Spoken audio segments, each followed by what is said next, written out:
Hi there friends, Josie here, Life at 50 and Beyond. Thanks for joining me here in my channel, where you will find mostly affordable, practical, and easy DIYs. Today I have a compilation video for you all, and they are all wooden organizers that I have done over the years. So sit back and relax and enjoy this collection. So for the first DIY, I'll be showing you how to make this beautiful decor organizer. It's a decoration as well as an organizer in one. I'll be using this box that I really like. This is like a cube box that they sell at Dollar Tree. And this spool that I got at Amazon. I'll be linking in the description box below the link to the product. And I'm going to be using also E6000 because this one, I don't want to use the screw that it came with because the box itself is thin, and that's why I use E6000. It is durable, so just let it dry overnight. And I'm just making sure here, eyeballing it to make sure that it's at the center, and then I press it just so it will dry probably a couple of hours to overnight. And I have another set here, and I'm still figuring out at this point here whether I will be using the inner part and to show the heart there as a design, but then I decided to use the bigger part and not the drawer part. So this is the drawer part, so it's up to you if you want to choose the drawer part or the inner part, but I've decided to use the identical size to be my top part. And then I'm just going to be using my hot glue, but feel free to use wood glue or even E6000, but for demonstration purposes I'm just using hot glue here. And then just pressing the inner part of the box on the top to make sure that it sits well and flush. And then what I'm gonna do next is I will be painting this box.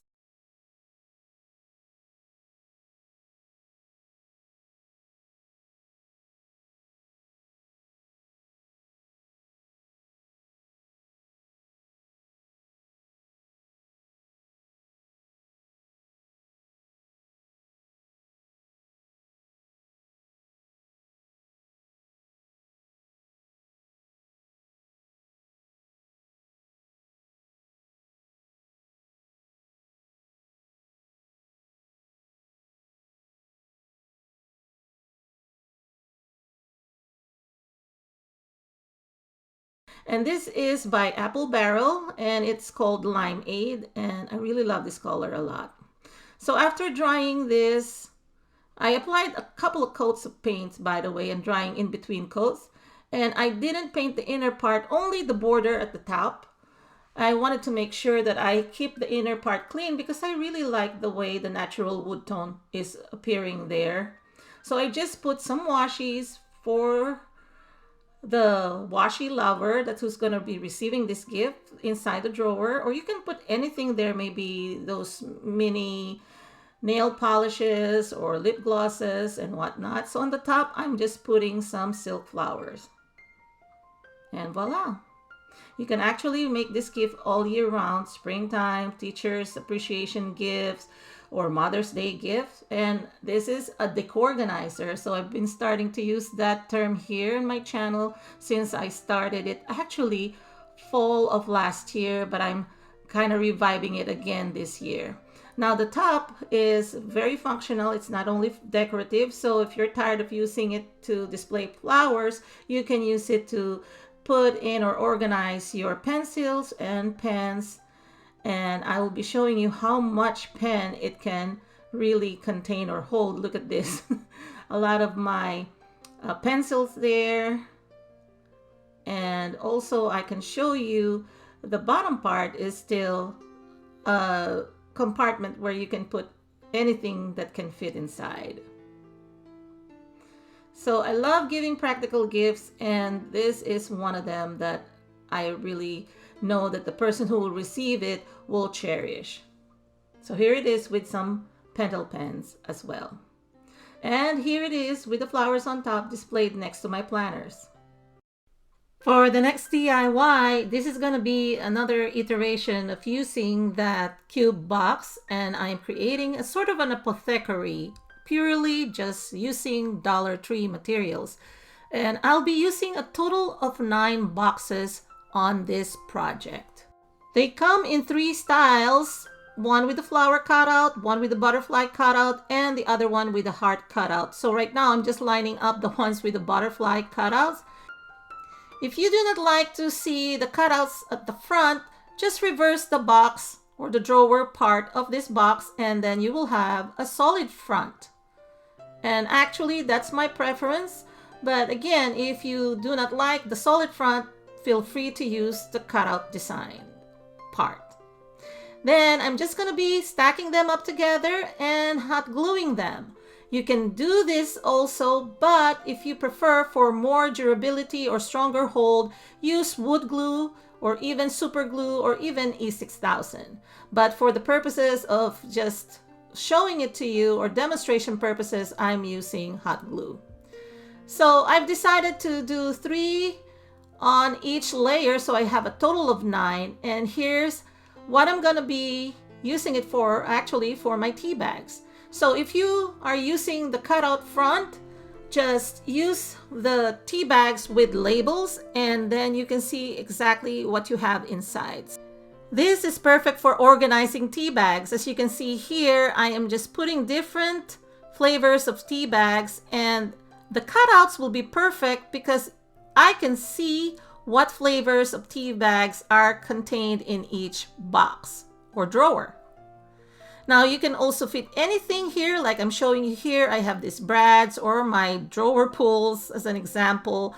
And also you can use this to organize some of your crafting items, anything small. You can have needles or beads or buttons or even spool of threads, and even some office supplies. So like I said, I'm using this and demonstrating how you can use this to organize your tea bags. So now if you want to use the solid as the front, you have to cover the cutouts. And the easier way to do that is just by covering with cello or acetate kind of packaging material. I'm using this as an example, not the content, okay? The cover itself or the packaging material, so that it is still clear and you can see. So if, for example, you still want to use the cutout in the front, you can still see what's inside. But I just want to reverse this. Again, my favorite is having the solid portion on the front. But if I put something small like beads or buttons, they may fall through those holes. So I would like to cover the holes with this acetate packaging. So this is basically free. If you buy things with packaging like this one, you don't have to buy an extra material just to cover or to block that portion there. You can use even a piece of cardboard or any paper just to cover that if you are going to use the reverse part or the solid part. But again, if you're using the cutout the front, I suggest using something clear so you can see the contents as well, as I'm demonstrating it here. And then I'm just going to connect this using either an adhesive tape or a dab of glue. So here I'm showing you that I even have these jingle bells just for my crafting and decorations. So again, the possibilities are endless, anything that can fit inside. Now I have this drawer pull that I have shown you on the first project, and this one is perfect actually to create an apothecary. But since I want to show how you can make a drawer pull using also Dollar Tree material, I will not be using this drawer pull on this project here. I'll use it again later on the third project where I created another apothecary that looks really high-end. So for this one, I'll be using these tumbling blocks or the tower games that they sell at Dollar Tree. And what I like about this one is not only because I'm just using purely Dollar Tree and it's more affordable or economical to do so, but I also like the feel and the look of wood. It's a wood on wood project.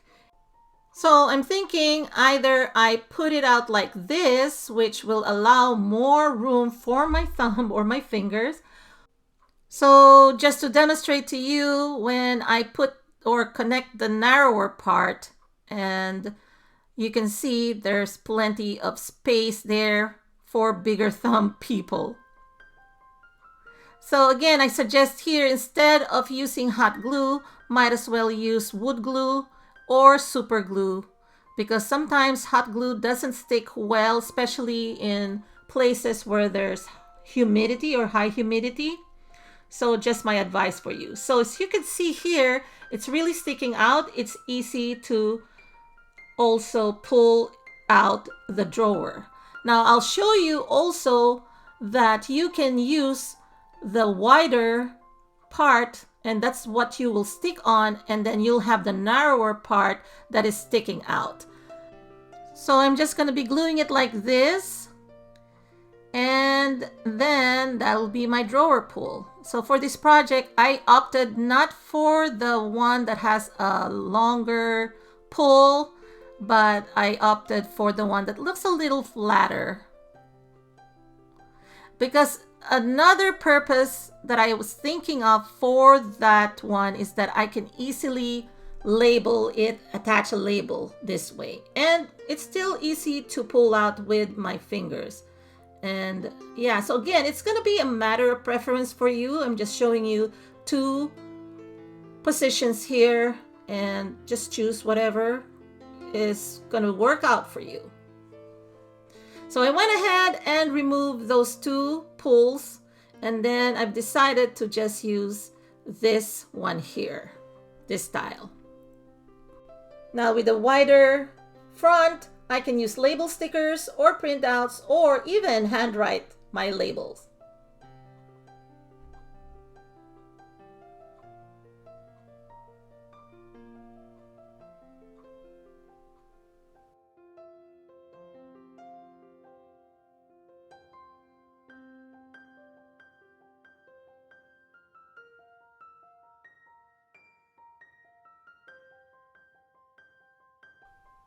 I'm using this Caribbean acrylic paint, and using my paintbrush, I'm just painting each cube.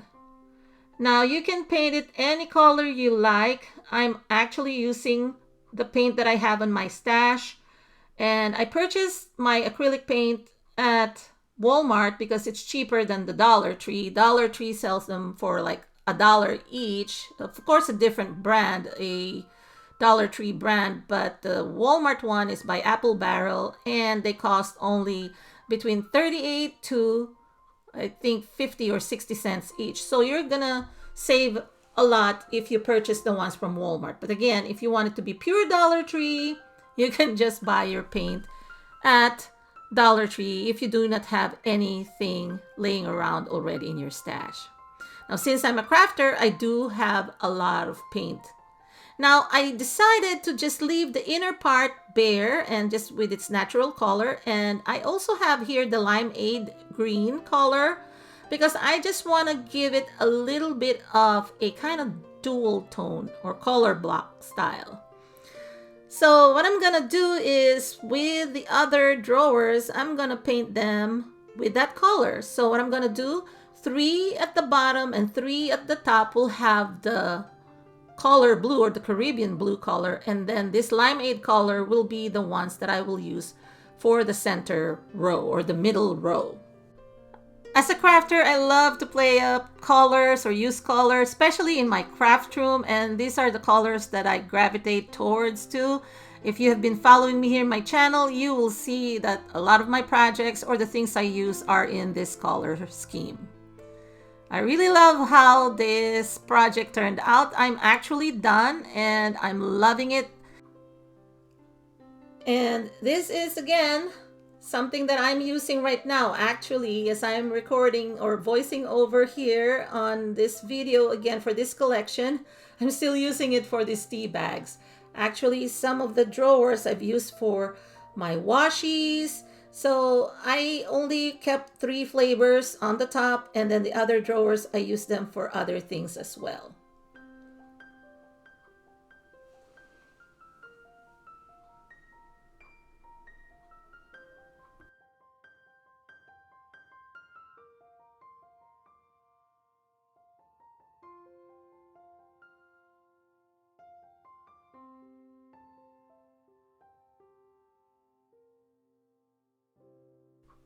So for the next DIY, I'm going to be creating another apothecary. I really love using the boxes from Dollar Tree because I can make something this beautiful. And I'll be using this iron label drawer pull that I got at Amazon. It comes in a pack of 20 pieces for $9.99. You will also need wood glue. For this project, in the interest of time, I used my hot glue gun and glue sticks. I suggest using wood glue or E6000 for a stronger hold.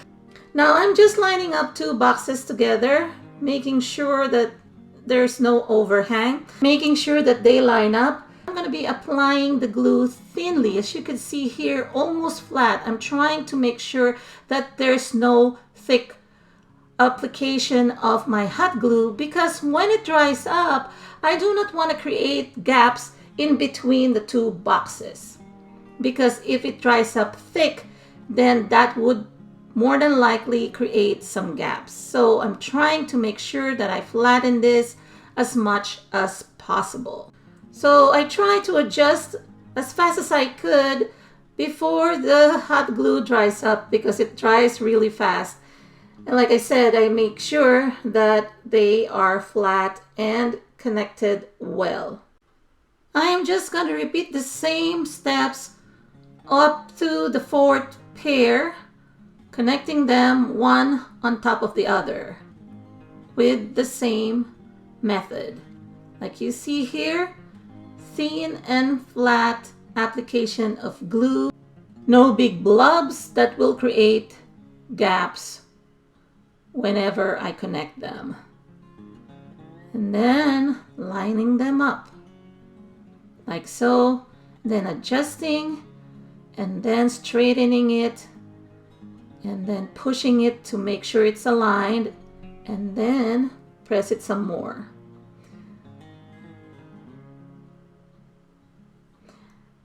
And here they are. So next, what I'm gonna do is connect the four boxes together.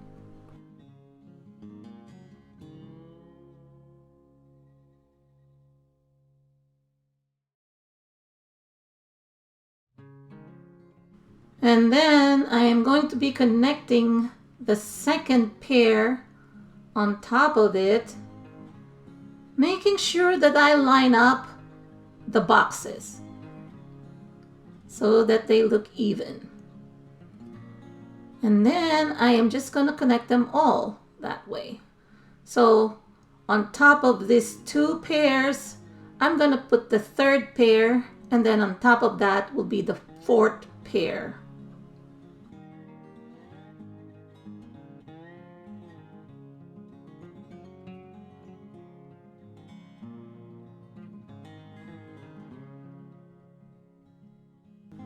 And then make sure that there's not any gap on the sides. And voila! And then I'm reversing each of the drawer so that the solid will be the front part, like so. Now I'm going to be connecting or attaching all of the drawer pulls. I'm using my E6000, and if you notice, I have a fine tip applicator here. It's easier that way. Super glue would work as well because especially the ones with the smaller tip, it would work well, like this E6000 that I have. I'm eyeballing the location, the center part of the front of each drawer. Press your fingers on top of each pull so that they connect well, and then dry them overnight. Now, instead of using wood stain, I'm going to be using my acrylic paint in nutmeg brown. And I'm going to be diluting it in water. I do not have the exact measurement, to be honest. This is something that you probably would want to adjust yourself, depending on how dark you want the stain is. But the first time that I did it, it was so thin because I was using half a cup of water and then just putting my nutmeg brown acrylic paint and just adjusting it as I go. So look at this. This is very pale the first time I tried it. I was trying to experiment what kind of stain look that I would like. So I think I used too much water here. So I have decided to reduce my water to 1/4 of a cup instead of half a cup. And then added more acrylic paint. So around 1/4 of water, 1/4 cup of water, plus maybe 20 to 25 drops of acrylic paint. And then making sure when I was applying, I didn't go too wet on it. I was making sure that I dried the brush a little bit. And then I applied 3 coats of paint all over this Apothecary or wooden cube chest. And even the interior of the boxes, I painted them as well. For the rough edges, I used my nail filer, but you can also use fine grit sandpaper. They also sell them at Dollar Tree. And then I just remove the dust. And then I continue on with my painting. And on this Apothecary, I painted thinly the inner part as well. So unlike the previous projects, the first 2 projects, I didn't paint the inner part. This one, I'm really also painting the inner part so that I can have a more cohesive look.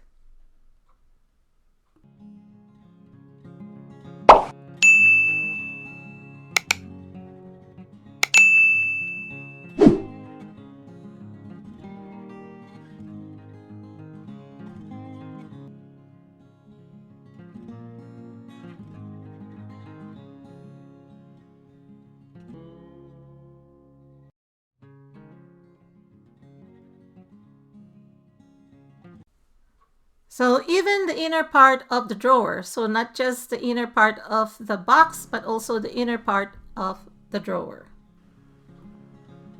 So after painting everything and allowing it to dry, I am done, and here it is. I love it. See that? Even the interior is painted so that it will look even more high-end if the interior is also finished. And I love it. And I can put my tea bags here, or you can put spices as well, the dry spices. I have shown on that other video how you can cover those holes that were originally at the front so that you can camouflage them. I really love how this one turned out. It really looks so high-end, whether finished or unfinished. And here's another way to use these cube boxes. This time, I'm just going to be using the outer part, not the drawer part. I'm using this as an organizer for my wooden cutlery sets or my utensils. So wooden spoons, forks, and knives. And I am just going to be hot gluing them together like so. And again, I suggest using wood glue or E6000. And then after I glue them, I'm just going to paint them. And this is the Craftsman acrylic paint. I got this at Michael's. Again, I have a lot of paint.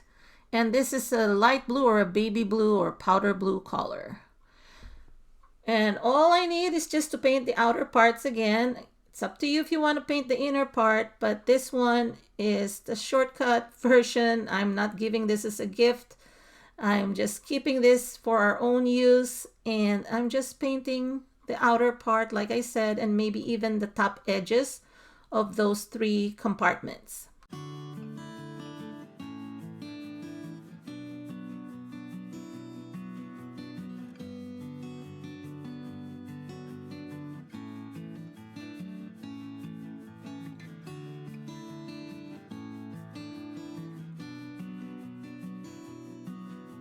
After drying, I am going to be using these poster stickers that I got at Dollar Tree to spell out the word EAT. So E-A-T for eat. I'm just adhering each letter on the front of the box.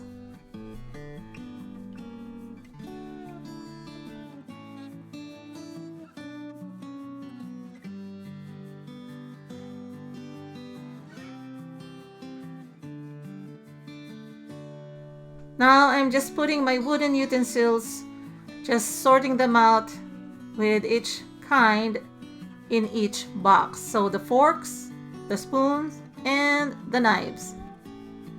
And I love that these are disposables and recyclable still, and they're biodegradable. If you throw them in the landfill, it will not last forever, unlike plastics.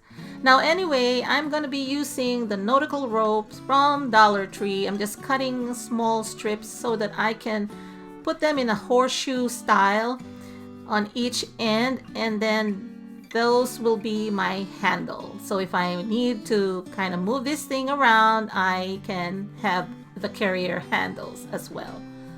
So it's best to use either a large dab of hot glue or E6000 again for a stronger hold. And the project is done. That's how it's set up. I have propped it up for spring with my bunny ceramics there, and also my bunny plate and a bunch of silk flowers from Dollar Tree. Okay, for my next DIY, I will no longer be using the cube boxes from Dollar Tree. This time I'm going to be using the wooden plaques or frames that they sell at Dollar Tree to create a display case. So check the description box for details on the materials here. I'll be using these two wooden plaque from Dollar Tree. So first I'm preparing each one. So the first one on the left I already prepared by removing those triangle corners there that hold them together. And it's so easy, you can just pry them off from the frame. Of course, it's going to disconnect the corners, but after you remove the triangles, then you can also reconnect the corners using hot glue or wood glue or E6000. So preferably please use hot glue. I have here my Gorilla wood glue as well as my hot glue to ensure that I can connect it faster. I use hot glue for these corners, and later on, for the most part of this project, I'll be using my wood glue by Gorilla. So I am just going to be putting the links to all these products in case you are interested with the wood glue that they sell at Amazon. I have the description box that has all the links. Anyway, I am just going to be using a flat instrument to kind of scrape off the excess glue. So you can use a knife or any applicator there. So voila! I removed already the corner because I would need the space to create my trays, because this is going to be a reversible project. To create the two tiers, I'll be using these wooden rulers from Dollar Tree. I'm just peeling off those sticky part with the measurement and leaving just the wood part. I'm using my Gorilla wood glue to connect each corner, and then on the right side of the wood glue I'm putting a dab of hot glue. And the reason for it is though that it can hold the pieces together quickly with the hot glue, and then the wood glue will then be able to give it a more strong hold or a stronger bond. So I am just going to be using them and kind of using two rulers kind of perpendicular to each other to create a corner to hold these two pieces of wood plaque together. Now you can also use the painter sticks that they sell at home improvement centers. I think they're like 98 cents for 10 pieces, and they are the same length, although the rulers I find them wider. And at least they are also even on each end. Unlike the steerers, they have an end that has a curvature on the top. Anyway, I'm just gonna do and repeat the same things on each corner. So I'm doing the bottom part first, and then making sure that they're connected. And as you can see, I'm also applying my wood glue to where the two rulers will connect. And then I am just going to be putting or attaching the other plaque to the top part. So that will be my top tier or my second tier. So I'm just gonna be wiggling this a little bit before it dries up. Again, I need a little bit of adjustment here, making sure that they are in the proper place before I dry them up overnight. As you can see, I have to remove the top part again and then apply hot glue so that it will at least hold it there temporarily, and then the stronger hold wood glue will keep it in place. So here it is after drying overnight. So this is a reversible display stand where I can use both levels. So now I'm gonna go ahead and paint it. Before painting, I'm going ahead with putting dabs of glue or my hot glue inside the hole of the rulers. You know, there are holes there. So aside from wood putty, you can also use clay, or you can also use silicone caulk, and they sell those as well at Dollar Tree. So here I'm just using my chalk paint. No need to really sand the surface of those areas that you are going to be painting, but it's up to you if you want to do that. But since I want to make it a little rustic or a little distressed, so I didn't want to make it a little more smoother than it is. And then I just apply a couple of coats of paint, and then I will dry in between each coat. Now I'm gonna be attaching my popsicle or craft sticks. These are the jumbo craft sticks from Walmart. They also sell these ones at Dollar Tree, and I'm gonna be linking it in the description box below, because sometimes Walmart sells out of these jumbo sticks. I think Dollar Tree has started selling them, but I haven't seen them at my stores. So I just mark the lines to cut it to size, to trim it to size that will fit inside the frames. And this is just kind of like guesstimating it or eyeballing things, and I just trim everything. So the first stick I just used as my template, and then each one I cut them to the same size and then applied hot glue to adhere each one to the frame. And voila! I'm not going to be painting this anymore. I kind of like the natural finish or look of the jumbo sticks, and it is more farmhouse in style in my opinion. So I've done the same thing with the other frame. Now I kind of want to add a little bit more of distressed look, so I'm adding this nutmeg brown paint using my sponge applicator in order to give it a distressed look or finish, a little bit more rustic or even weathered look. So I also followed up with a dry brush technique in order to kind of spread out the paint. And it's up to you if you don't want to do that finish. I kind of like it looking rustic, like I said, or weathered.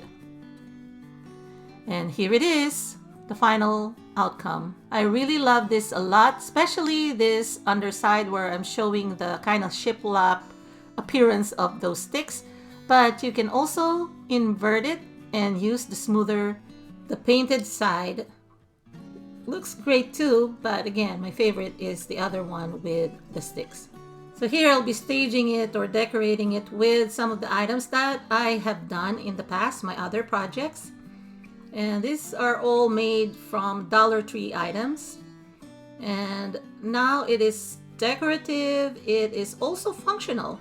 So for example, if you want to place this on top of your bathroom vanity, you can use it to hold your face towels as well as your bath salts or your soaps as well as lotions and everything that you may need for your bathroom vanity.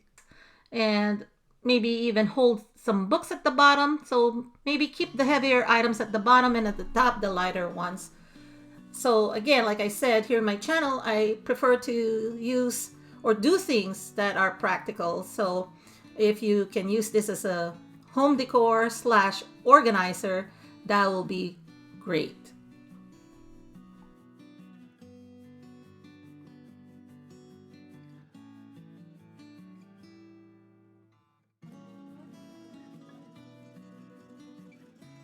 So this next DIY looks like a side table. To be honest, I mean, I'm so proud of making this about, I think, a year ago already. And these were made out of this wood plaque or particle board frames that they sell at Dollar Tree.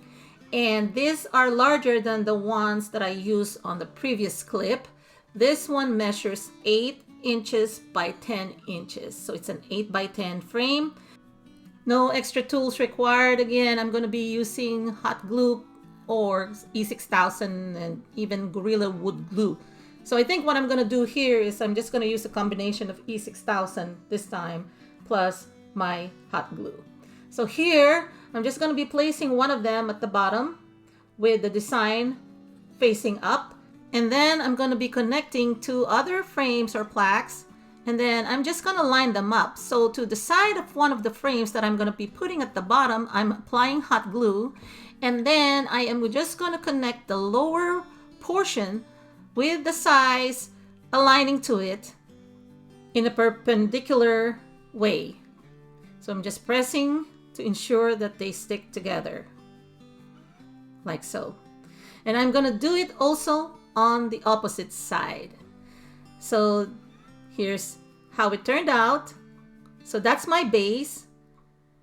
And again, it's still a little wobbly because I'm still going to be adding some more glue. So I already applied my E6000 and then applying more hot glue to ensure that this table or side table or display case would be tough to hold things. So in order for me to put the top portion, I'm applying my hot glue now on the sides, also the shorter sides. And then I'm just going to be placing it like so.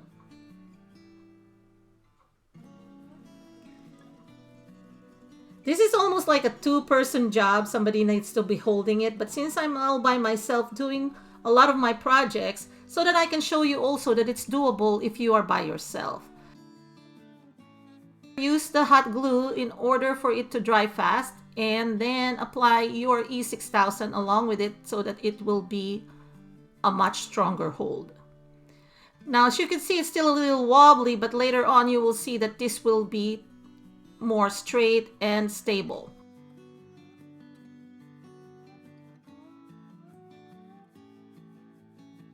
So I keep applying my hot glue again to ensure that it is all connected well.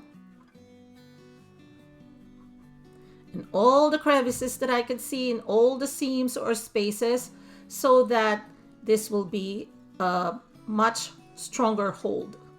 And then there on the top or the side of one of the frames, I'm already applying more hot glue, and I am going to be placing another plaque there.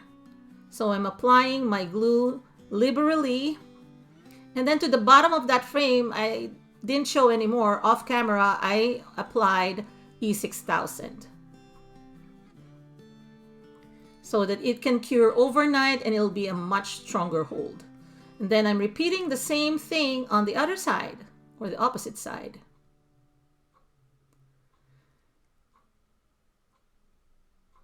And then on the top, I am going to be applying again on the side.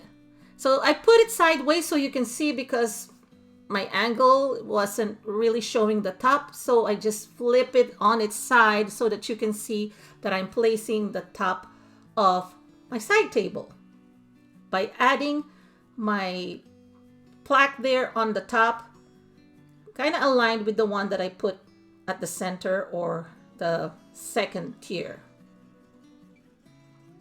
Again, adding more hot glue. Now this is going to be a lot of application of glue. It's going to be a little dirty because this is the only way that I can show you that you can actually build something using just glue without using carpenter nails. But if you want to use carpenter nails, by all means do so. That's actually the tougher way to do it. But for us crafters, most of us do not use those power tools or even a hammer and a nail. So next, the hollow part here, I was thinking actually that I'm going to be using that like a hidden compartment so that I can make it as an organizer, but I decided not to so that I can make it stronger. So I lay it again on its side, and then I am connecting more frames. So I'm applying my hot glue to the edges of the one that I have stuck earlier. And then as you can see on the right side, I already placed one. And then this one, I'm placing it also on the left. So actually in this kind of angle, you can actually use it as a horizontal side or a horizontal low table. But I really want it to be vertical. See what I'm trying to do here? I'm making it more stable by doubling up the frames on the side so that those hollow parts that you will see on the left and the right side will be covered or doubled up, making it a stronger system or furniture. So I'm kind of building furniture here with just my glue and these frames that I just want to show you. I challenged myself that I can actually build the furniture if I want to.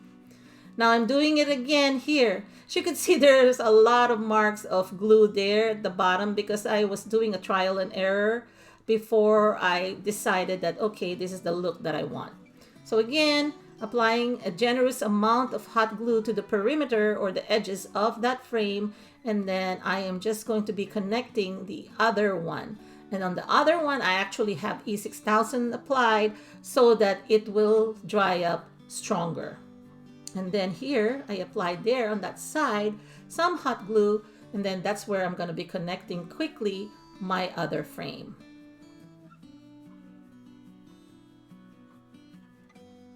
Like so.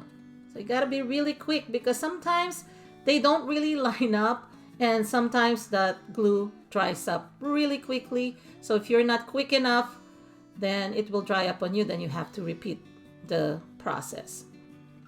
And here it is. I've already constructed my side table. Now, I would have opted also to double up those shelves, but then I needed the space or the headroom, so I think I'm okay with this. Here again, I am going to be applying 2 to 3 coats of my chalk paint. Same chalk paint that I used on the previous project that I painted also. And the good thing about chalk paint, you really don't need to be perfect at painting it. And that's also the beauty of farmhouse style. You don't have to be perfect. As you can see, there's still some kind of seams or crevices or kind of where you could see the connections between the frames are still showing, but I do plan to apply caulk later on as I progress with my painting. In hindsight, I should have done it before I applied my first coat of paint, but excuse my lack of good judgment there. In my excitement to see this in its complete state or final stages, I just decided to paint without adding my caulking. But this is sort of a lesson learned, and hopefully you learn it from my mistakes, that put the caulking first before you paint. So I'm going to put the caulking later on and I'll show it to you as well.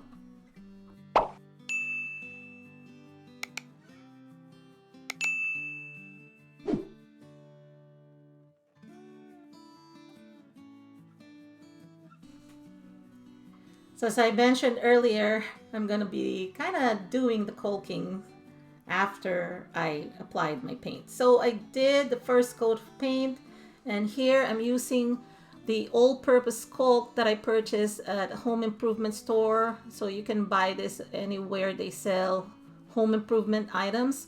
So like Lowe's or Home Depot or even Ace Hardware. And it's actually cheaper if you purchase them at those places, but Dollar Tree sells them as well at their hardware section for $1. This one, I think we only purchased this for like 78 cents from Lowe's. So I just want to show you without seams showing, it's much better. And then applying 2 more coats of paint. That's the finished project. I really love how it turned out. So at the bottom you can use kind of like this locker bin that I got at Dollar Tree. And then there is also kind of similar style, and I like it because it has this muted kind of seafoam green color. I purchased this one at Target Dollar Spot, aka Target Bullseye Playground, years ago. So I'm kind of trying to put something there that would look like or act like a drawer system, and it will be also as a storage system. So on top, I even put an alarm clock, a DIY vase, you know, that the buffalo check vase with lavender silk flowers. And then there's that Dollar Tree candle holder and LED candle that I DIY'd previously. And at the middle portion or middle shelf, I stacked up those 3 boxes from Dollar Tree. They look like small suitcases. I purchased them about 1.5 to 2 years ago. And I like the fact that this is expandable. You can just keep adding across or adding up, so whether you want it to expand vertically or horizontally. That one too, that basket, is from Target Dollar Spot. I purchased that for $5. So it can corral or hold other things as well. Now this can act like a low side table. This measures 20 inches tall and 14 inches wide and 8 inches deep, so it can hold quite a bit. Again, like I said earlier, anything heavier, put them at the bottom. But look, I purchased this lamp at the Target Bullseye Playground also a couple of years ago, I think, and it really stands on top of it and no issue. So I picture this in a dorm room or a tiny house. And look, the middle shelf, I placed all my traveler's notebooks.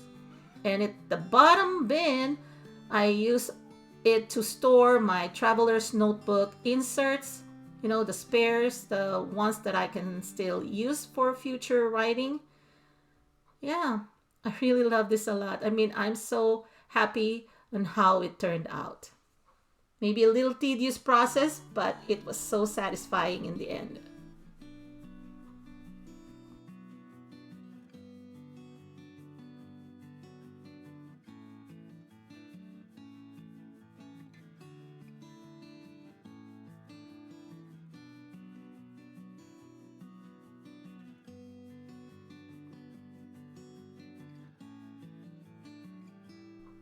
For the next DIY, I'll be using yet another wood particle board material from Dollar Tree. And these are the fall signs. And they also come during the holiday season, you know, the Christmas signs.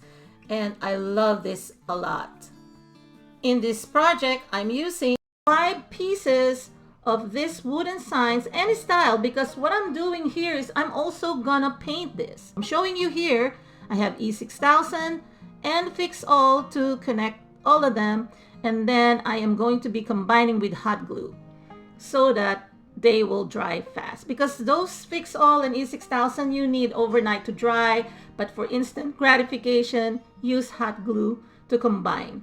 So to hang this on the wall, I am going to take advantage of the hollow part of this sign, so you can hang this without additional hardware at the back because it's already hollow. And I'm going to use 2 nails. You can use hooks also, but I'm going to be using just carpenter nails, and then just hang them on the wall using the hollow part. The bottom again, I am just going to be leveling it at the very end. So using my hot glue, I will be applying hot glue here, this area. That'll be enough to cover the width of the support, those 2 supports that I'm using. And then using E6000, I am going to be combining them. And each time I'm using my thumb to press so that the glue will stick better.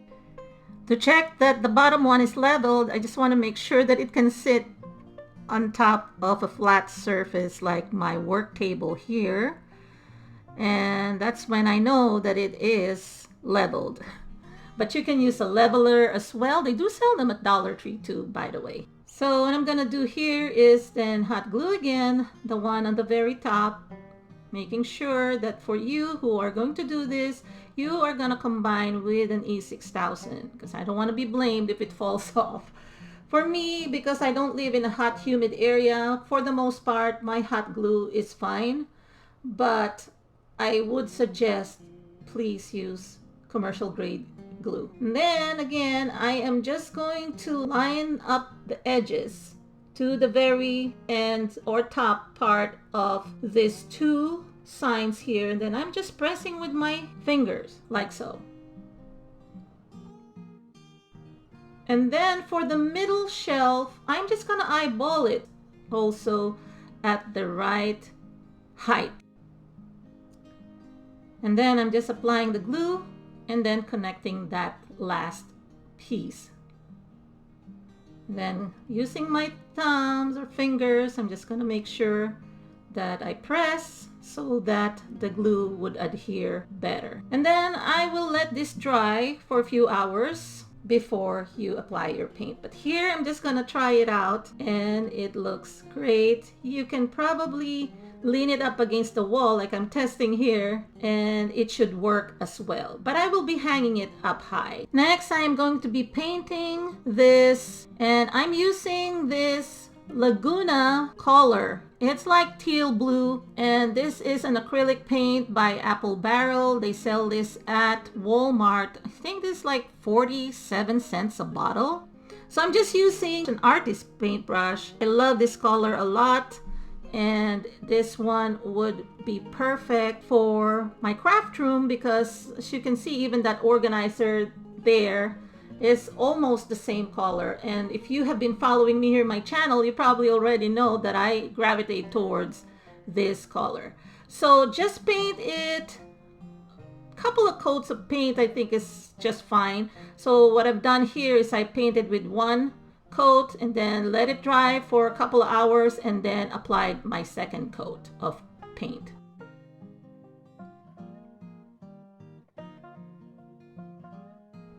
And here it is after I painted a couple of coats of paint. I made sure to paint the areas that can be seen, even the bottom part. I didn't paint the inner part of the shelf because I'm going to be putting items there. They will not be seen anyway. So here are the two nails, just the carpenter nails, and I just hammered them on the wall. I made sure that they are of the distance where I could place this. So I'm just going to be sitting this there on top of each nail on each side, and voila, it's hanging now without me adding a hanging hardware. And here's where I'm going to be placing my paint bottles again.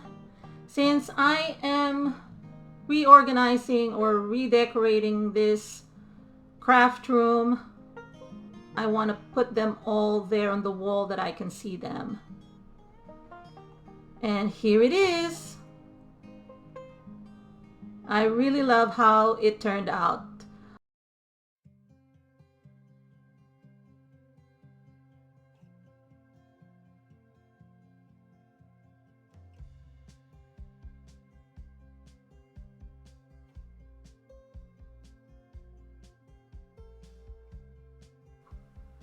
For the next DIY, I'll be using them again, the signs that I just used previously, to create this caddy for my K-cups and tea bags and hot cocoa drinks. Using 6 wooden signs, I'm going to be connecting 3 together twice. So 3 and 3, because this is going to be 2 levels and this is going to be a caddy. I'm going to be using a combination of hot glue with either E6000 or Fix All as well. And I'm just going to be lining them up together. I'm using this Fix All. You can buy this at Dollar Tree at the hardware section. Make sure that you have proper air ventilation because this one really is odorous and you may get dizzy if you're sensitive. So I just want to make sure I give you some caution there. So after I apply a generous amount of Fix All, I'm also putting some generous amount of hot glue to reinforce my connections. And then I'm pressing again with my fingers and then using some clips, binder clips, to adhere them better. So I'm just going to be doing the same thing on the side here. And I'm just going to do this in fast motion and then leave you with some music while I do the other set as well.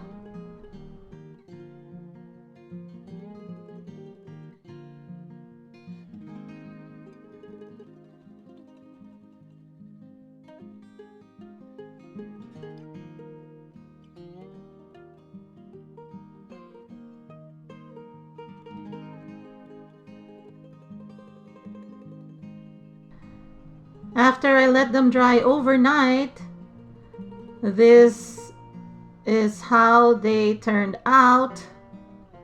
And I have a 3-compartment shelf.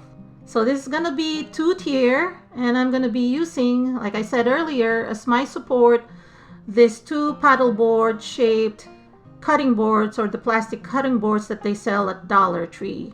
So I'm gonna be putting them on each side. Here, combination again using Fix All.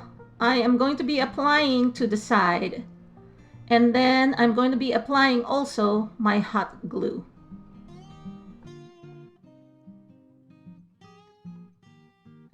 So I place the paddleboard cutting board on top of my workspace so that I can see the bottom lining up to my wooden signs or my shelves. And I'm just making sure that I line them up properly, and the bottom edge of the cutting board aligns to the bottom of my shelf. So I'm pressing again with my fingers, making sure that it is secure. And at this point, because of the hot glue that dries fast, it's going to be a little hard to move at this point already. So that's why I made sure that it already lined up. Next, I am going to be assessing or eyeballing where I'm going to be placing the top tier so that I have enough clearance also, not just at the bottom tier, but also where I'm going to be putting my handle. So I just want to make sure I have enough clearance on both tiers or both trays.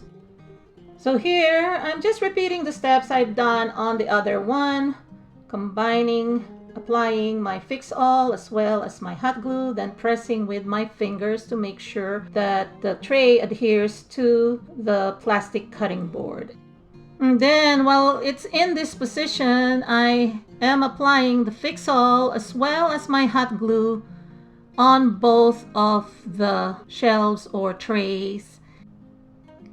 And then I'm going to be placing on top the plastic cutting board and making sure that that board lines up to the board on the opposite side.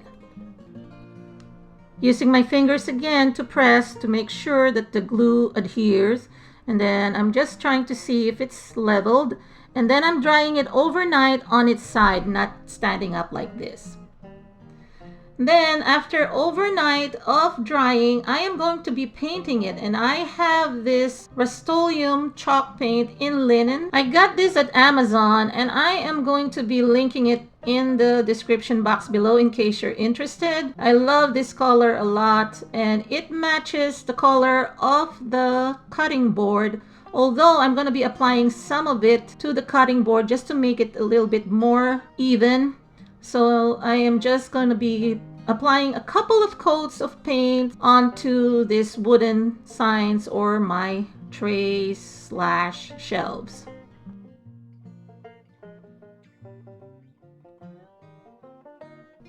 And here it is after I applied a couple of coats of paint, and I'll probably do a little bit of touch-up later if I see that there are some areas, but I think it looks okay already as is. Then I'm gonna be putting in my handle. I used the rolling pin that I got at Dollar Tree. I gotta use what I have, but you can also use the handle of the toilet plunger that they sell at Dollar Tree. As a matter of fact, I've used that already on some of my projects as well. But since this rolling pin is a little shorter than the width of my caddy, I have improvised it by adding on each side some cardboard cutouts. So that's something that I cut out from a shipping box, the one that's thick. Don't use thin cardboard or else it won't hold it. So this time I'm going to be using my E6000, and then I'm applying my E6000 on each side of my rolling pin, my extended and improvised rolling pin, that is. And then I'm also going to be applying hot glue for faster bonding, but the more stable bond will be provided by the E6000. So that's why you have to combine the E6000 with the hot glue so that it dries fast with the hot glue and then binds better with the E6000. So put as much glue or be generous with your glue if you are going to do this, because again, this is going to be the handle and it'll carry the weight not only of the caddy but the contents in it. Another option would be to use a sort of a screw that can fit through, and it'll be more durable than using glue, but epoxy should be durable as well. It's kind of like liquid nails. And here you can see me also trying to reinforce more through the hole where the perimeter or the ends are, and yeah, that should be covering it well. And here also on the opposite side here, I am doing this to the edges and not on the one that doesn't connect to anything. So it's the connection that I am reinforcing. Then I am pressing both ends together with my fingers, and then I am drying this again overnight. I am going to be painting my handle, and to give a little bit of contrast, I am going to be using this Waverly paint or chalk paint. It is the elephant color. Originally, I was going to leave it unfinished because I like the natural look of the rolling pin, but I decided to paint it in gray or this elephant finish so that I can use this as a contrast. And since I'm going to be putting the buffalo checks, it will blend better.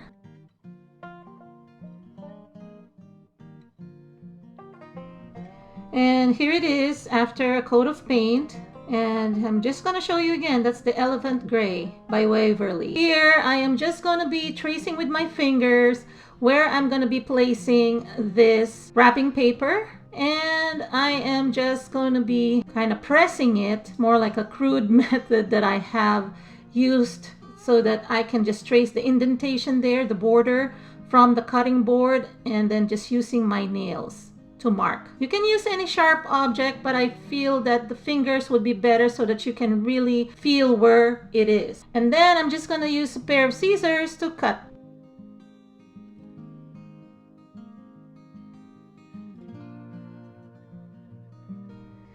Then I'm going to be using my paintbrush, and I will be applying this Mod Podge. And that's how I'm going to be attaching this paper onto my cutting board.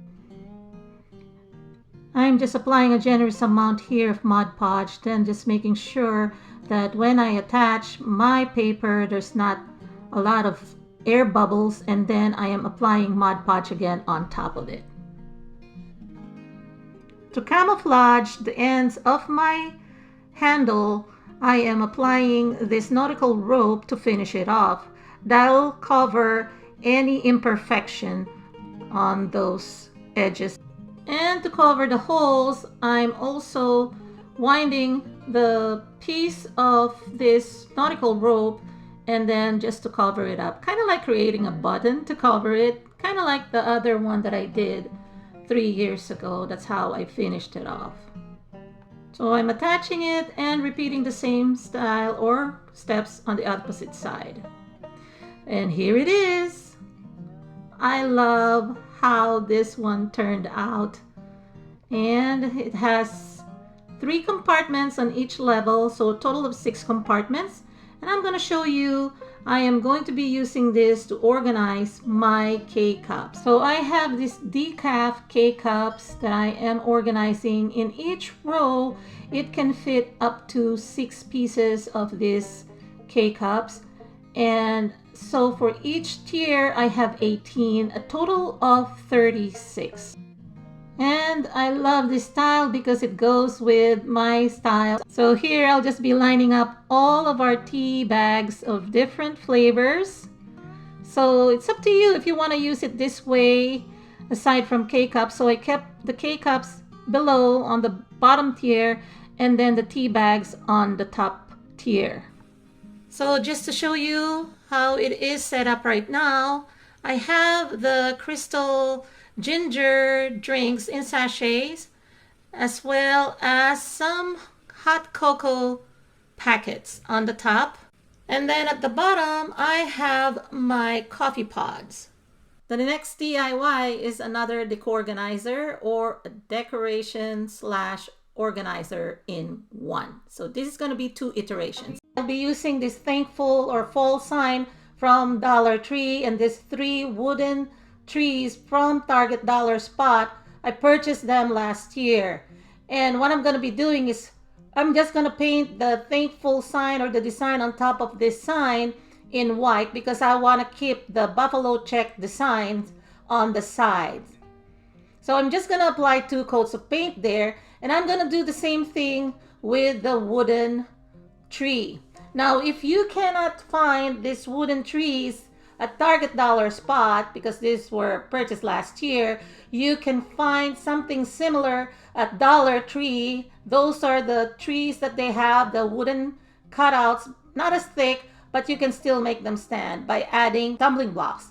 So for this one, like I said, I'll be painting them a couple of paints on the front side and then on the edges of the tree because I want to make it look like it's really snow covered, and I didn't want to leave any of those gold glitters there.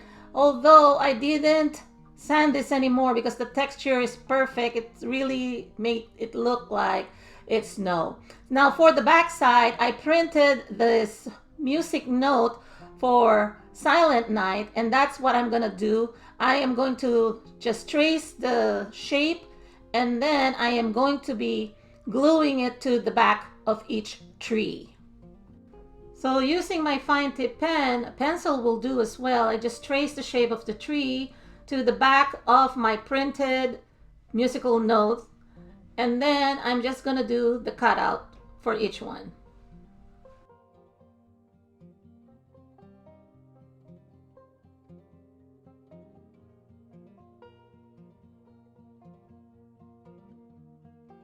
Using my artist paintbrush, I am just applying Mod Podge to attach each of the cutouts to the back of each of the tree. And then I'm going to go ahead and trim the sides or any excess paper that is peeking out. So if you want, you can apply more Mod Podge just to protect the paper. And I am going to go ahead and cover the holes. I'll be using these silver berries that I got at Dollar Tree. So I'm just going to be choosing the same size of balls, and then I'm just going to hot glue each one to cover the holes on top of each tree. I went ahead and attached each tree by hot gluing the bottom part. So this one is a reversible design. And to make it more interesting, adding more depth, I'm using my pencil pen or marker to kind of trace or put lines on the sides, you know, where those cutouts of the trees are. So I'm just putting the lines there and also at the back, so both sides. And here it is. I love that this one is inexpensive. It only costs $5 to make. I'm going to be creating a bottom that will be a storage unit for this decorative item. so to make it functional. So what I've done is the block that I removed at the center, which is a hanging hardware, and I'm going to put an insert here and how I removed it from the sign. And I'm using one on one side, and the one from underneath the other sign I'm putting on this side. Notice how I positioned each block. I have half of it inside the sign and half of it protruding a little bit. Those two little blocks will act as stoppers so that when I put the top part that I just created will not slide off.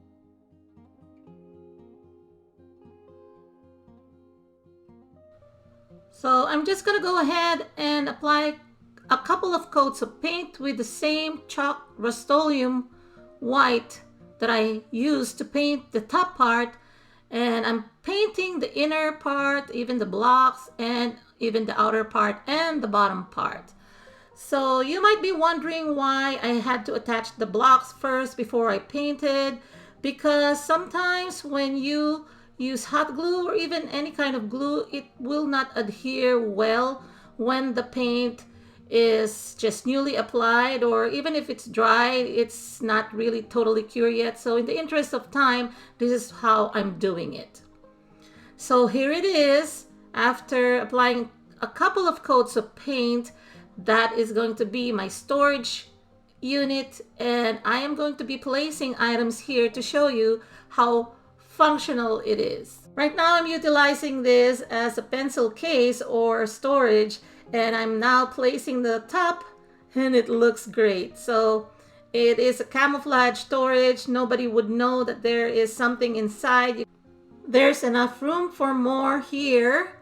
And yeah, what I like about this one, using those two blocks, like I said earlier, will prevent this from sliding off. So you see that it may move maybe a tad centimeter there on the front, and then the back of it, and then on the side maybe a little, but see, it keeps it secure. I'll be pushing it on the right top. See there, it's not moving. And then also making sure that I show you also that this is reversible. So you can use the musical notes as your front, or the one with the bowls as your front side, and just lift the top up, and then you can just use the items that you have stored.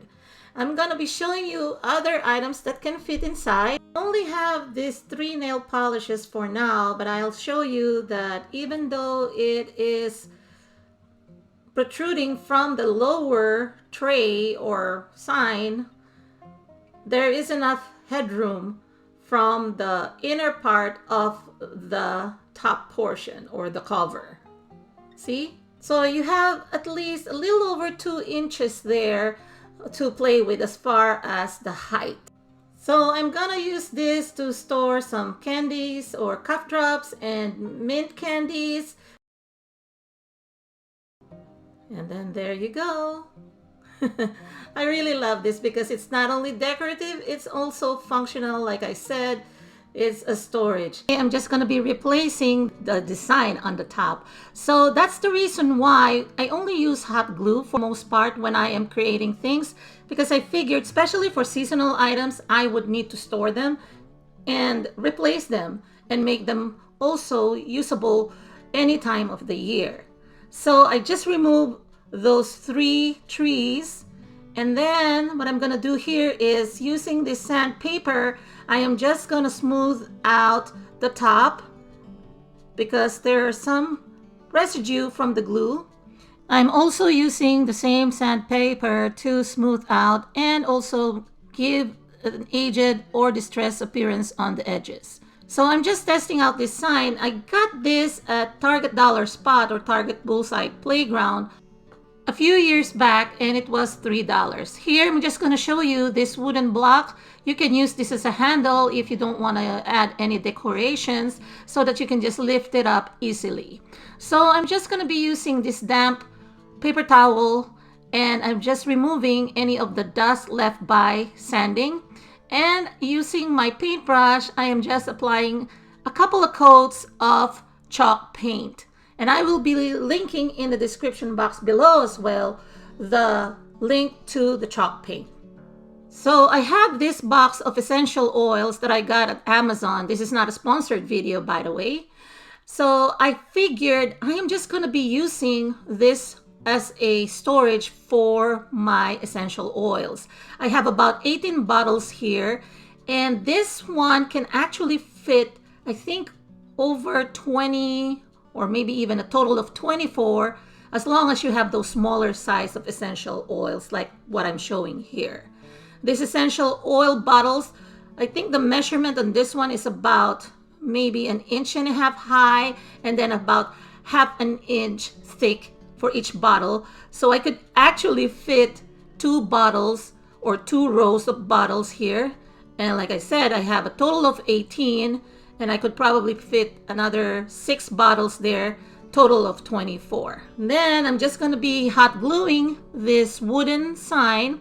They also sell a wooden sign at Dollar Tree, and it may not be the same style and not pre-painted like this. I'm not going to change the paint on this one. I actually was thinking about painting it in black, but I like the gold, and it is actually distressed, and it's still farmhouse.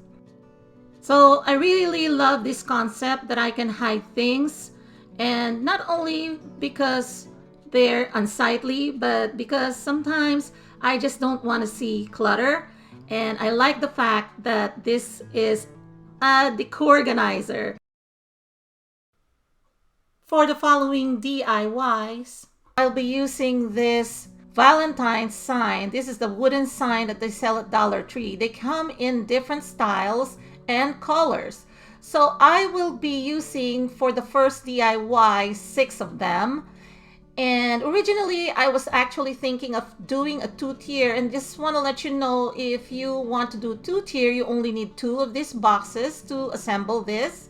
But if you want a 3-tier, which I ended up doing, you would need 4 of that wooden boxes and then 6 of the wooden Valentine sign.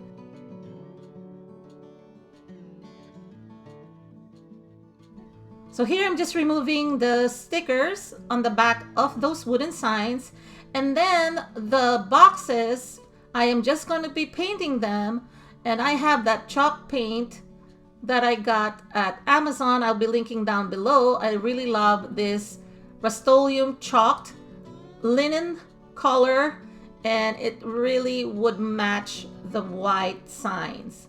So I'm just going to go ahead and paint the inner part as well as the outer part of these boxes. Again, a total of 4.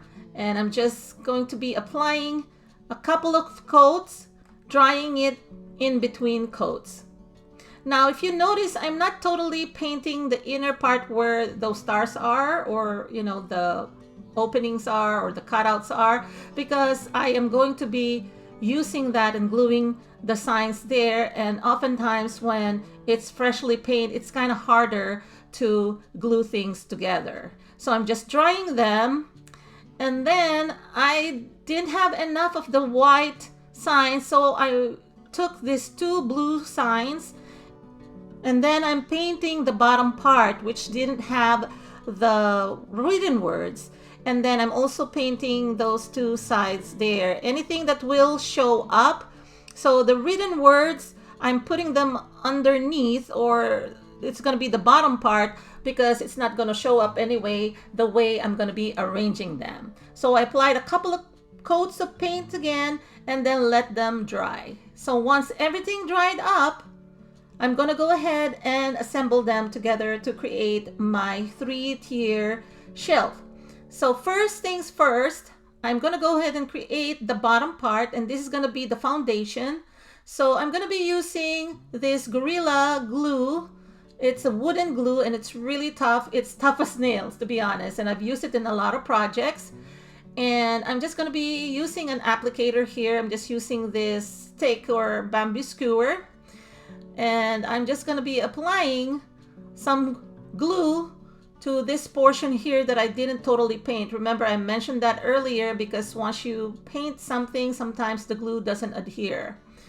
And that's the reason why I didn't want to paint the bottom part of my wooden signs. So I'm going to go ahead and apply more glue on the other side as well. And if you notice, I'm also applying some glue about half an inch up on the side, and so that I can also adhere my two wooden signs to those areas there. So I did that on both boxes. And that way, it'll be more secured on both ends. And I left a slat or a gap in between those two wooden signs and made sure that they are flush towards the sides or the inner part of the boxes. Now I am applying my wooden glue again on the top of this box here and on the other box as well, because I am going to be attaching the two wooden boxes, one on each side, so that I can raise them up so that I can put in my second tier and also my top tier. So I'm just applying as generously as I can because, again, this is going to be load bearing, so I just want to make sure it's secured. So I'm just aligning the two together, and then I am just going to be applying my wooden glue again where I applied glue at the bottom part. It's the same way I'm repeating on this second tier. And my apologies for the angling here because I am also the camera person as well as the person doing the DIY, so it's kind of a little challenging doing it by myself. So here I'm also applying more glue here on the side, and I am just going to be placing one side first. It's going to be a little challenging again. Here I am doing this first before I glue it or attach it to the top of the other box. I am just applying my wood glue first. And then look at this, I've just decided also that I can apply more glue to my wood sign. And that's it. I am placing that, and it's out of the frame. I didn't notice it that the other side is out of the frame, but you will see that the other side of these two wooden signs are also connected to the box on the opposite end. And you will see that I will pan it out because I noticed it. Yeah, there you go. So I'm just making sure that I have the gaps. And to do that, I'm making sure that those two signs, again, are sticking to the inner part of those two boxes so they're flush. And then here, I'm just applying more wood glue as generously as I can. Don't be skimpy on this one because that's what's gonna hold these things together, because those wood signs are heavy.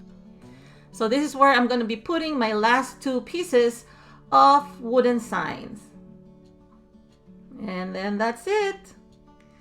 I'm leaving the gaps. Of course, there's gonna be a bigger or wider gap on the top tier because there is no barricade or wall to eat up that kind of space, like unlike those two tiers, the bottom and the middle tier. So to demonstrate also the height, I put in these two bottles of Mod Podge. And then of course, to dry it overnight, I have placed some heavy items on those portions where I connected together. And here it is. I'm propping it up already the next day. This is the next morning. And I put in some of my items, my knickknacks. So you can use this on top of your table or kitchen countertop, on top of your desk, or even on the floor if you prefer to do so. This is perfect for tiny houses as well as studio apartments, those small tight spaces like in the dorm. You know, the possibilities are endless, and I will show you towards the end of this video where I'm going to be also placing this inside a kitchen cabinet to show you how it will fit into that as an organizer. So this is propped up with my knickknacks, with some of my items, and this is a place where you can put small books or boxes, again, to put your displays. But I'm also going to be using this to organize my spice bottles or my dried herbs. So here they are. Now, because they are the same height, and the same height of bottles, and the ones at the back will be harder to identify.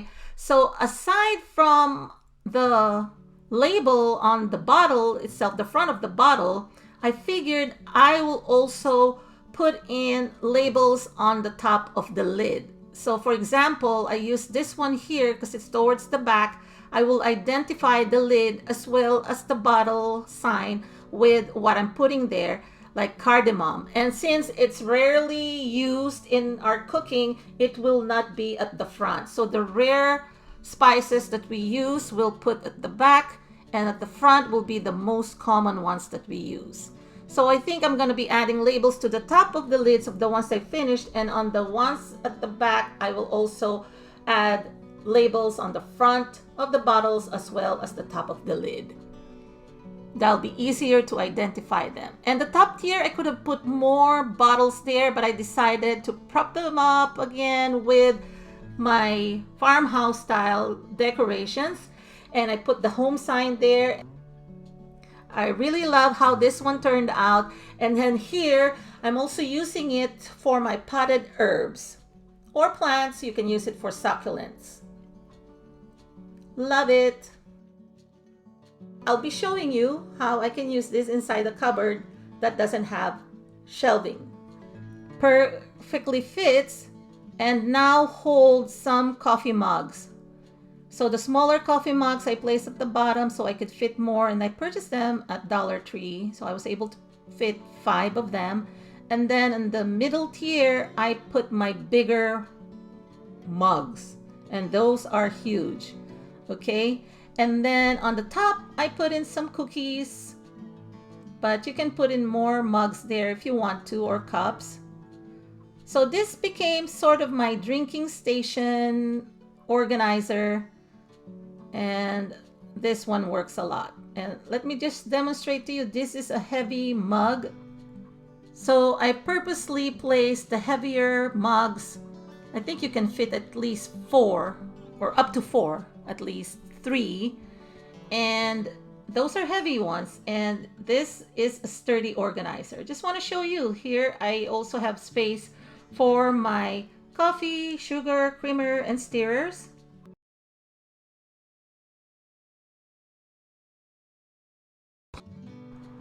Next, I'll be making this beautiful plant stand slash probably a small side table, and I'll be using these 2 wooden signs that I got at Dollar Tree. They're 8 by 8 inches square, and I'm also going to be using this love sign I also got at Dollar Tree. And I love that this is solid wood, unlike the other box signs that is hollow at the back.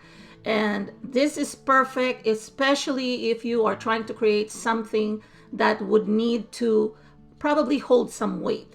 So first, I'm just going to be removing this cardboard on the top.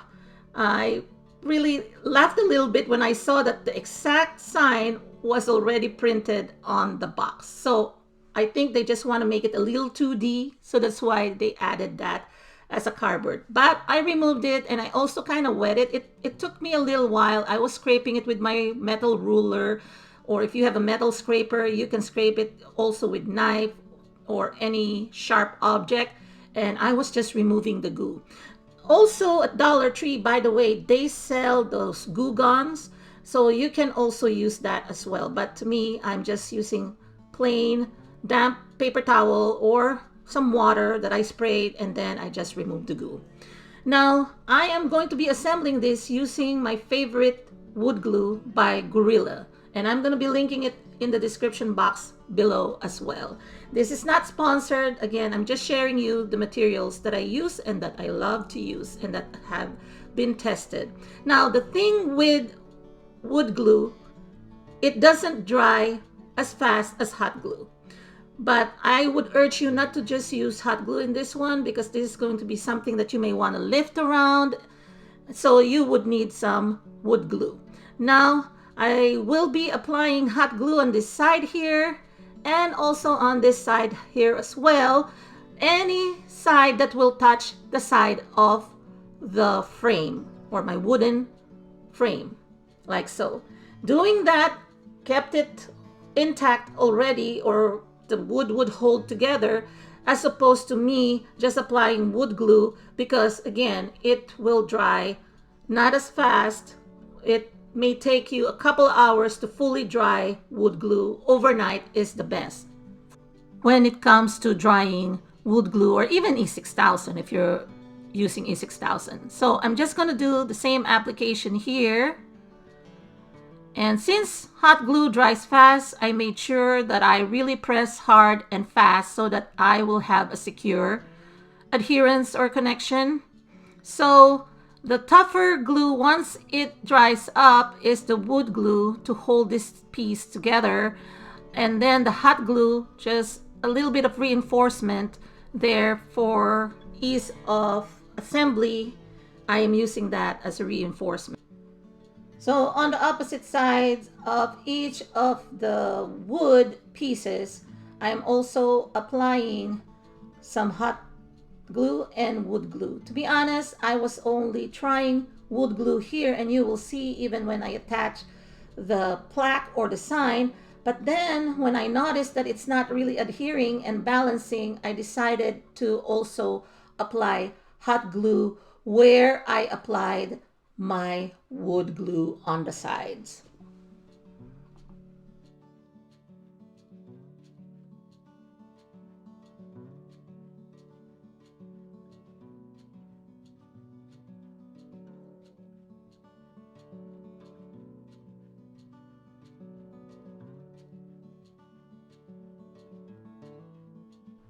So since it's not adhering and it's unraveling off camera, I have added hot glue to those portions that's going to touch the sides of my frame.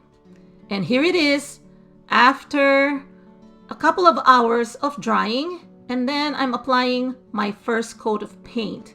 And then overnight, I dried this and then applied my second coat of paint the next morning. So here I'm just painting the legs as well as the top of the frame, but I'm not going to be painting the sides of the frame because I want the black and white theme.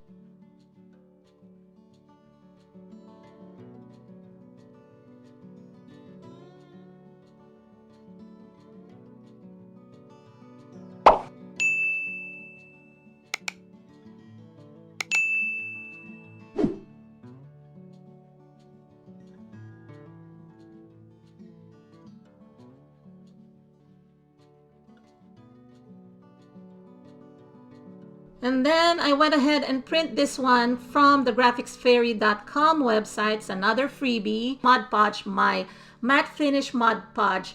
I am also going to use it to adhere and attach this sign on the top. And then I will be applying another couple of coats of this Mod Podge on the top to protect it, because I might use it for potted plants. I'm thinking this will be perfect for tea, you know, my teacups, if I want to drink some tea, as well as maybe have a little bit of dessert. That's why I chose that printout, because it mentions something about that, you know, cafe, as well as pate, chocolate, and also syrup. So I figured if I'm not using it as a plant stand, I can use it as well for my tea, because I love drinking tea, or even coffee, or even chocolate or hot cocoa.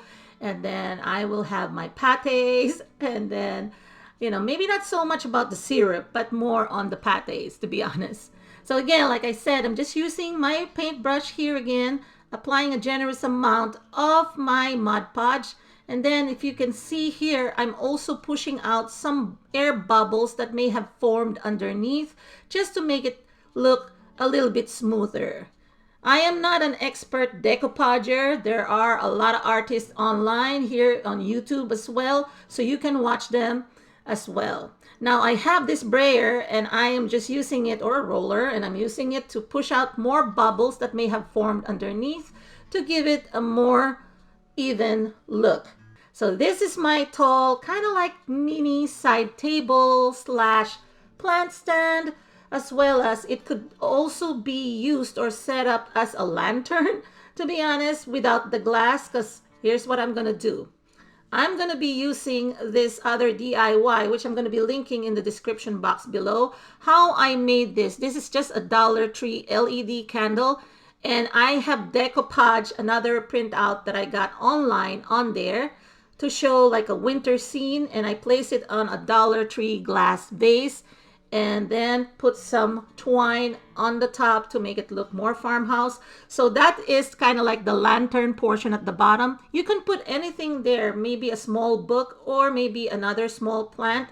But here, the other DIY I created earlier, I'm just showing you that it can be a plant stand as well. I really love it.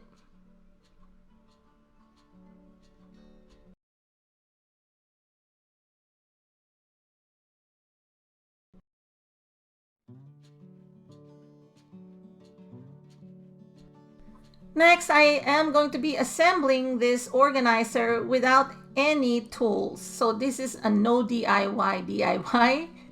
I'm just going to be arranging 6 pieces of this teal. These are already painted in this color. Again, I'm using it upside down. The one with the signs or words are at the bottom. So I'm not using any glue here because I figured I am just going to show you, and if I'm tired of using it, I can assemble it in another place. So I used a total of 6 to 7.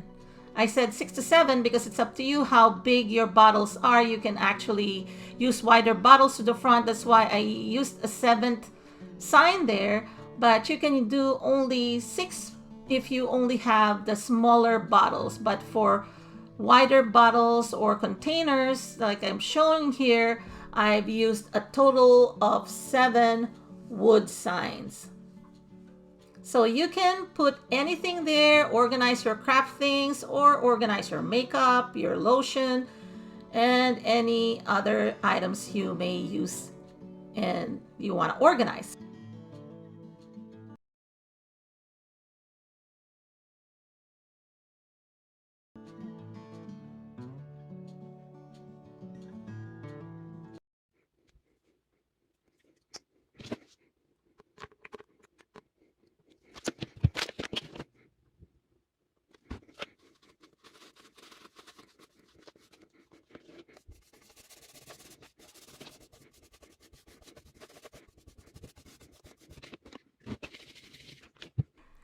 So I hope you like a little bit of that ASMR that I left you with. I was just, painting without talking.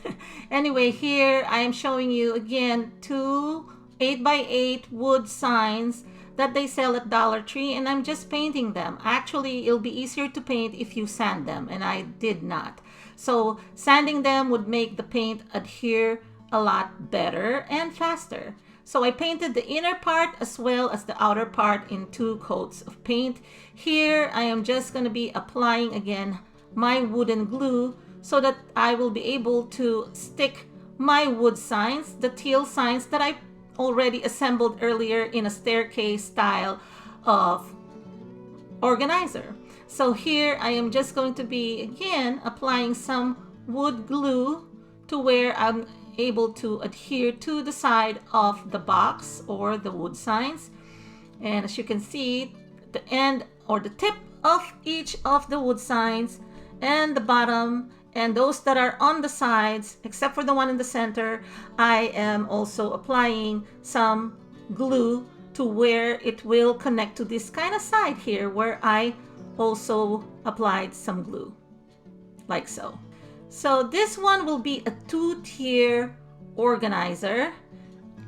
Since I'm using these wooden signs and I have enough space for 3 wooden signs, I am going to be creating this 2-tier organizer that is deeper or has more space to carry things in each shelf, even the bigger or wider things. And I will show you more towards the end also what I'm going to be using this for. So here I'm just going to be wiping out or wiping off any excess glue that oozes out. It's kind of a little challenging here because here I didn't use any guide. I was just eyeballing the spaces in between because I want to create that slotted look, because I want this to be dual purpose, not just a two-tier shelf, because I'm also creating a crate, and I'll show you that later. So here I am going to be applying my glue on the top side here, and as you can see, my painting isn't really done yet. This is after my first drying, but then I will be applying more paint later on. I decided to just assemble this together and then paint my other coat of paint. So here I'm just making sure that it lines up. So here I am applying a generous amount of wood glue again to the ends of each of my Valentine sign, and I am just eyeballing where I'm going to be placing them, making sure that I put in the two ends first. So one sign at the back, which I did first, and then one sign towards the front, and then the one in the middle I eyeballed so that I have it at the center. So in order to dry it again, I will be putting heavy items or objects on top of where I connected them on both of the tiers. And then the next day, I finished painting the two wood signs on the side. I've decided to give it a little bit of contrast using this other shade of teal, a little bit brighter, so that there'll be contrast. So it's kind of like bluish as opposed to greenish teal that I've used for the signs. So at least it's like a color block style, or kind of like a dual tone, similar to that glass vase that I painted on a previous project.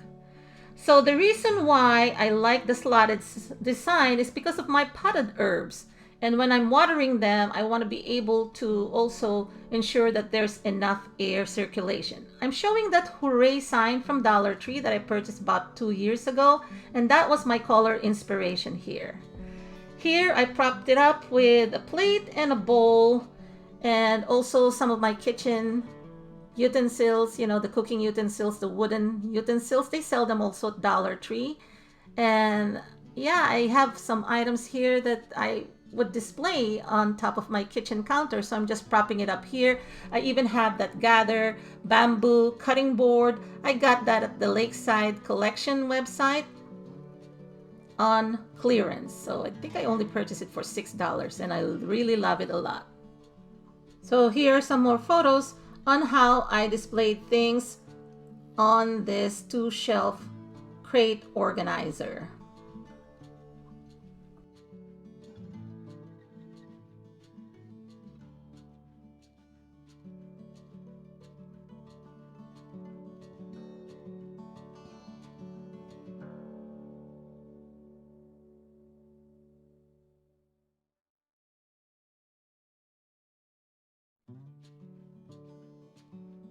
And then I am here showing you again, and you can finish the painting here. This is not a perfect paint job, to be honest.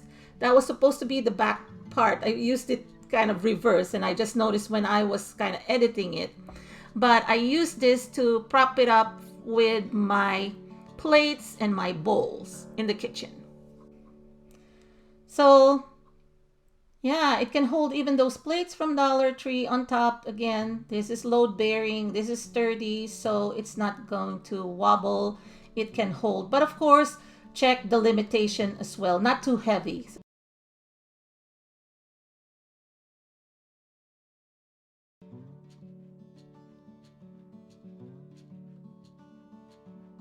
For the next one, I am just going to be repositioning this so that I can be able to use this as a crate. So I'm just going to be giving you an idea on how to do that. I am not going to be connecting them because that's not what I'm going to be using it for, but of course it's a great idea if you want to do it this way. So I will be needing 3 more wooden signs, the Valentine signs. By the way, I purchased this online because I am a DIYer here on YouTube, so oftentimes I need more materials, so I often buy them online. Free drop shipping to my local Dollar Tree. So that's why I have these two in pink. They come in a set of 24, okay, in a pack, or that's the bulk price. And I purchased 24 pieces, and they came in 4 colors. Some are in pink, some are in teal, and some are in white and blue. So just so you know, these were purchased not in one local Dollar Tree store. So I just want to show you where you're going to be able to position the other 3 signs so that you can create a crate that will have a bottom. Now, if you want to use this as a planter, to be honest, if you're placing this outside in your backyard or your front porch, you can put probably 2 big plants here, and you can just keep the bottom bare. You don't have to put 3 more signs like I'm showing here. But if you want to use this indoors, or if you really want to use it even outdoors and you want to create a taller crate or planter, then you can add the 3 signs. So the signs, the additional 3 wooden signs at the bottom, are optional. But like I said, if I'm going to be using this so that I can save materials, I don't need to add the 3 additional signs. I can just put the plants there, and if I water, then the bottom part, you don't really need to, because there'll be soil, there'll be mud, there'll be water. So at least you're able to save not only materials but also the bottom part of the crate. And here I'm just going to show you that this can be used to corral things in your home. So you can use this as a filing box, if you have a lot of folders that you want to file. But here I'm going to be showing you that this will be also a perfect organizer for crafters who often have a lot of this. Can you guess what it is? Rolls of vinyl. So nowadays a lot of people have Cricut or Silhouette, and they have a lot of rolls of vinyl. So for those crafters out there, if you want to corral or hold your tubes or rolls of vinyls, then you can use this to hold them. And in my channel, I've shown several already ideas on how to organize your vinyl sheets, your rolls of vinyls, and this is just one of them. Especially if you have a style that you are kind of doing in your craft room, you want it to be more farmhouse, and you don't really like the use of so much plastic, because I know some of my DIYs, my previous DIYs, make use of them. And here is another option. If you don't like plastic, at least you can use these wood signs. So this can hold a lot of rolls, and I don't really have a lot because I am not really into heavy Cricut or cutting. I do have a Cricut, but I don't have a lot of vinyls yet. But I know that this will allow me to fit in quite a bit, especially for a starter like me. But even for those who are not starters, but those common ones that you use, like black rolls, then you can use this. See here, these are the only rolls that I have, and they fit, and I know I can fit much more. And here is my caddy that I purchased at Target Dollar Spot a while back. I think I purchased that for $5 a couple of years ago, and it matches the color.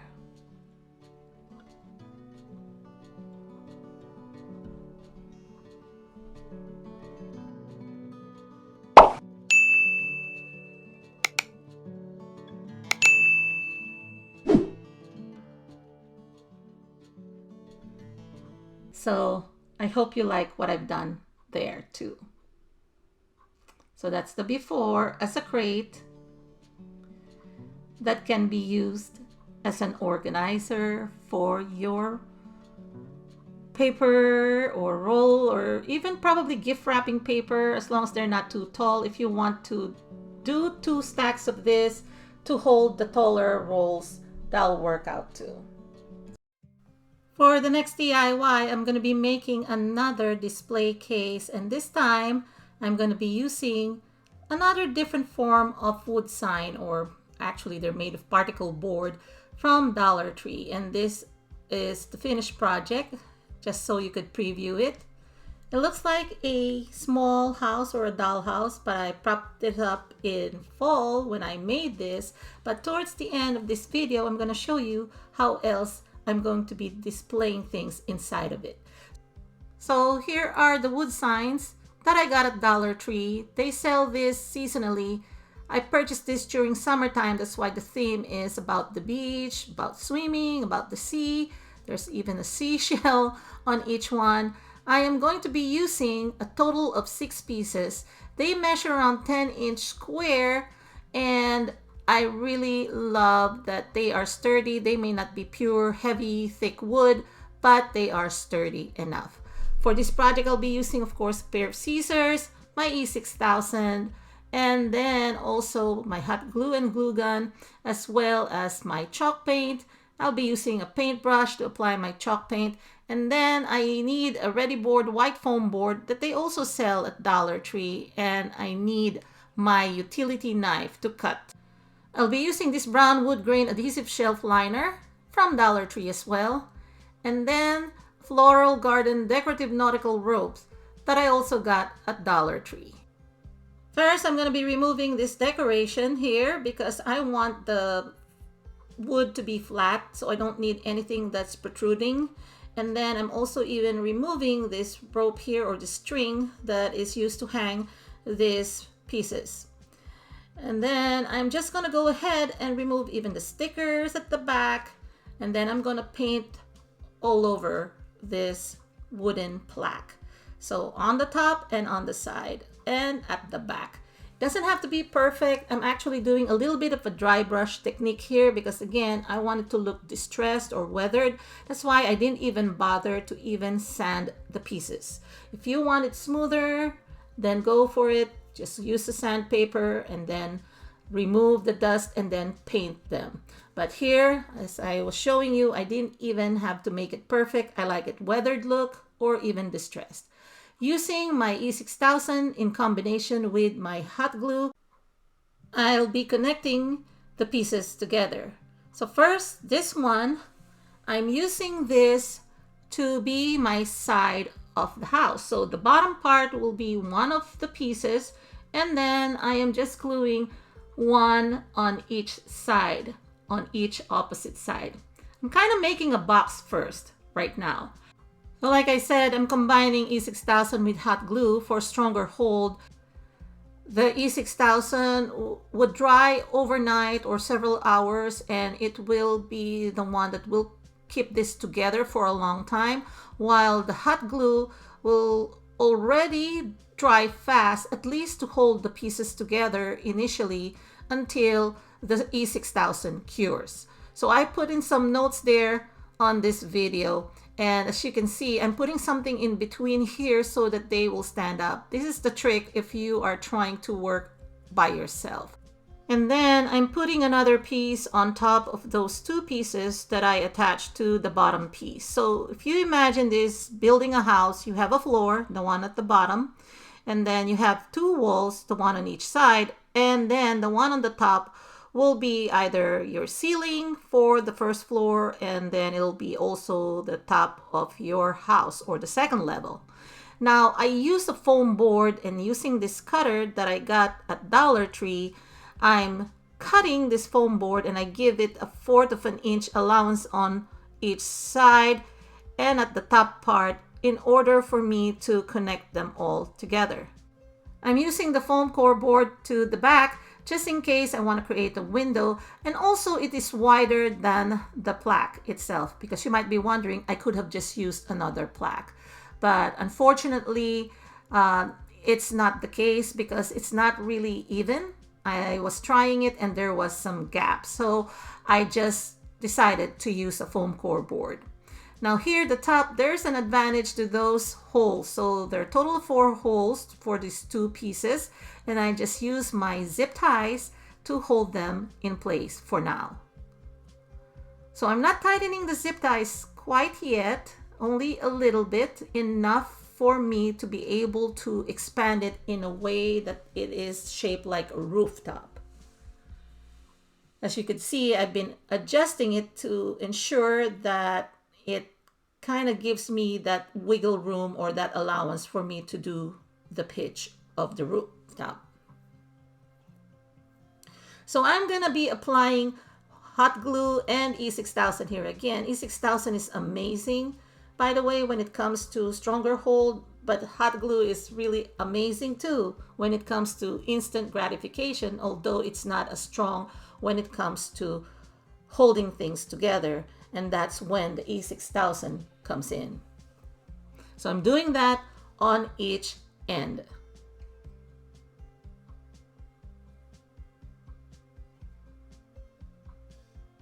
And then whatever crevices that I may have or any gaps or seams, I try to put as much hot glue there and even E6000 to keep this in place. Like so. By the way, another reason why I was using the foam core board for the backing, in case I needed to create a window there. Someday I can open that up even with the back door. So that's why I kind of use that one there.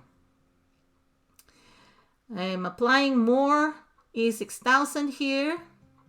I mean, working with glue is really messy, but it is doable. So here I'm just tracing a rectangle shape that will be perfect to fit onto the backing of my rooftop because it's in triangle shape. So this is what it looks like. And then I just applied hot glue there again for my backing. Now I have tightened the top now that it's stable and the glue has dried the next day. I tightened the zip ties and then applied more hot glue to the seams. And then I use my wire cutter to cut off the excess zip ties. And then I'm covering the rooftop. I'm using this contact paper from Dollar Tree. You could also paint the rooftop, and I just opted for this one because it really looks like wood, and I'm kind of trying to do some kind of a barnyard effect, I guess, and that's the reason why I use this one too. And then I just applied it, making sure there are no bubbles. I gave it at least a ½ inch allowance on each side so that I'll be able to fold the bottom. And then I'm just sliding my palm to ensure there are no bubbles. And then I'm folding the bottom part where I place an excess of ½ inch. And then I'm trimming the corners first to the bottom as well as the side. So I gave each side, the sides and the bottom of this rooftop ½ inch in order for me to be able to kind of create this kind of fold so that I will have a finished edge. So after making my cuts to the corners and the bottom, I folded my contact paper on one of the sides, and then I've repeated it onto the opposite side. Whatever that I've done on the other side, I did to the opposite side. And then to finish off the rooftop, because it's not really looking pretty right now, I tried to camouflage it with a nautical rope. And then I just hot glued the nautical rope, and I'm using my scissors to remove any loose threads.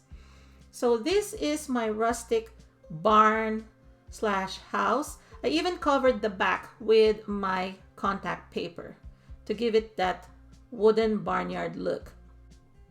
I'm finishing up the edges with more paint here. And even though this is rustic or barn look, I want to make sure that also it looks finished and not really sloppy. And here it is. I love how it turned out. I'm just using all these items or fall decor items from the Dollar Tree, putting a bow there on the top. And even this lamp here is from Dollar Tree. This is my favorite season of all, fall. So that's why when I made this originally, it was still early summer. I already made this decoration. I love it. And I'm showing you the close-up. Look at the edges. When I painted it white, it looks more polished or cleaner. Love it. And I just put it on top of a stand. I think this is a plant stand. And I put it in the corner of our staircase landing. And I can use this, change the decorations season to season. And I like that this one also is very functional and practical, not only for home decorations. It can also be an organizer. So this one here, it can organize books, and also it can hold other items as well. I didn't get to prop it up with other things, but you can use this to probably put in some rolled towels or folded towels on this lower shelf, and then some probably soap and bars on the top. But right now here, again, this is another decoration here for spring. And I really love how this one turned out. Beautiful. So here I'm going to be adding this light that I got also at Dollar Tree to kind of illuminate the top portion there. And voila. So I hope you like that one as well. This is one of my favorite projects, and it still is. I still use this all year round. Next is another decor organizer. I'm going to be creating a caddy that can be propped up as a home decor all throughout the year for any season, and also can be used as an organizer. So I'm going to be using this 8x8 square wooden frame, and I'm just snapping off this backing here that they use for hanging.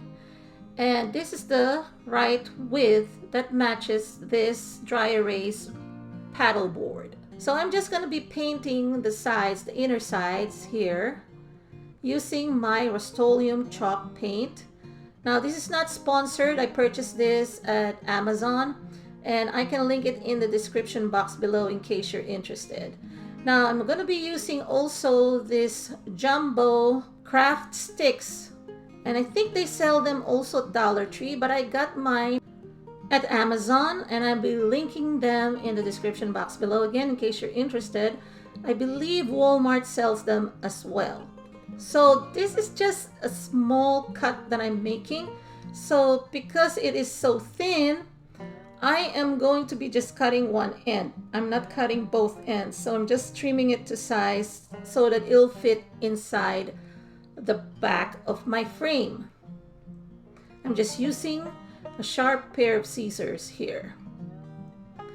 And the first stick that I showed you, this one here, I just angled it. I just cut an angle using the same scissors, and to make sure that I also fit that one there on the top corner.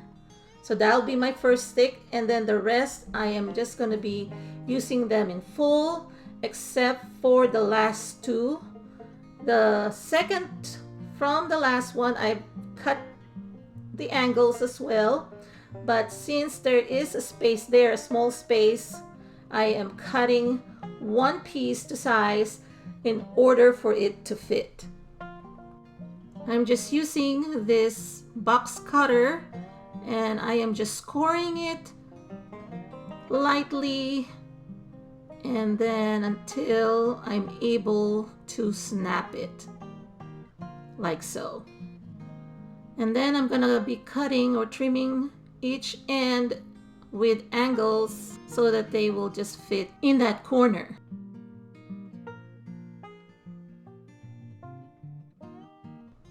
Then then once every stick fits, I am applying hot glue on each one and then adhering them to the inner part or the back part of the frame.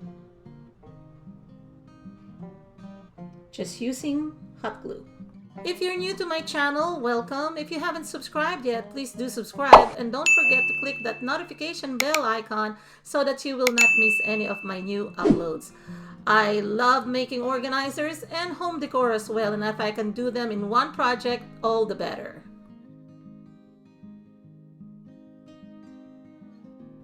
Voila! Now I am going to be attaching my paddle board on each side. But before I do that, I just want to make sure that I measure my stick. I just got this dowel from, I believe, Walmart before. You probably need a saw to cut that. I'm just using my Dollar Tree handy dandy scissors. It's sharp enough and it can cut through this dowel here. You can buy dowels at Walmart as well as Michael's or Joann's. Any craft stores will carry the dowels. So I'm just trimming this, and then what I'm gonna do before I connect or attach the paddle boards, I am just going to be puncturing holes on each of the handle of my paddle board.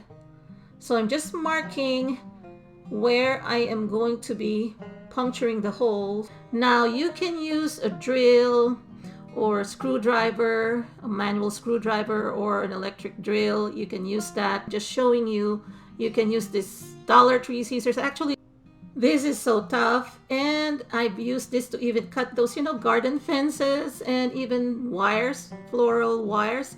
And look, this did the job. I was able to puncture the hole. So here they are, and I'm now ready to assemble the pieces together. But first, I am just gonna be gluing. Again, you can use hot glue with a 6000 and super glue or any industrial type glue, not just hot glue, because it's not gonna work. It's gonna be detached, but for demonstration purposes, I'm just using it here. I'm doing the same thing on the opposite side with the other paddleboard. Now I'm going to be applying hot glue to the inner part of the circle or that hole that I created and to the ends of my dowel so that it will be secure. And then after I attach the handle, I am going to be pushing it a little bit to make sure that it goes all the way to the end without anything sticking out. That's why I measured it beforehand. And then I'm also doing it on the opposite end. And then also adding more glue to the opposite side of my handle with a hole, you know, that opposite hole there, like so that it'll be more secured. Later on, I'm going to show you what I'm going to use to camouflage the holes. I'm just going to let it dry, and then now I'm ready to paint. I'm not going to paint the sticks that I placed on the back side of the frame, which is now the top side, because I want to make it look dual tone and I like the natural finish. So I'm just going to paint with my Rust-Oleum chalked linen white paint the outer part of my frame. And then I am just going to be applying some more paint on the paddle board. As you can see, there is an unfinished side there. I was thinking maybe leaving it like that in brown, but I've decided to paint it also with the same linen paint to just make it a little bit more cohesive.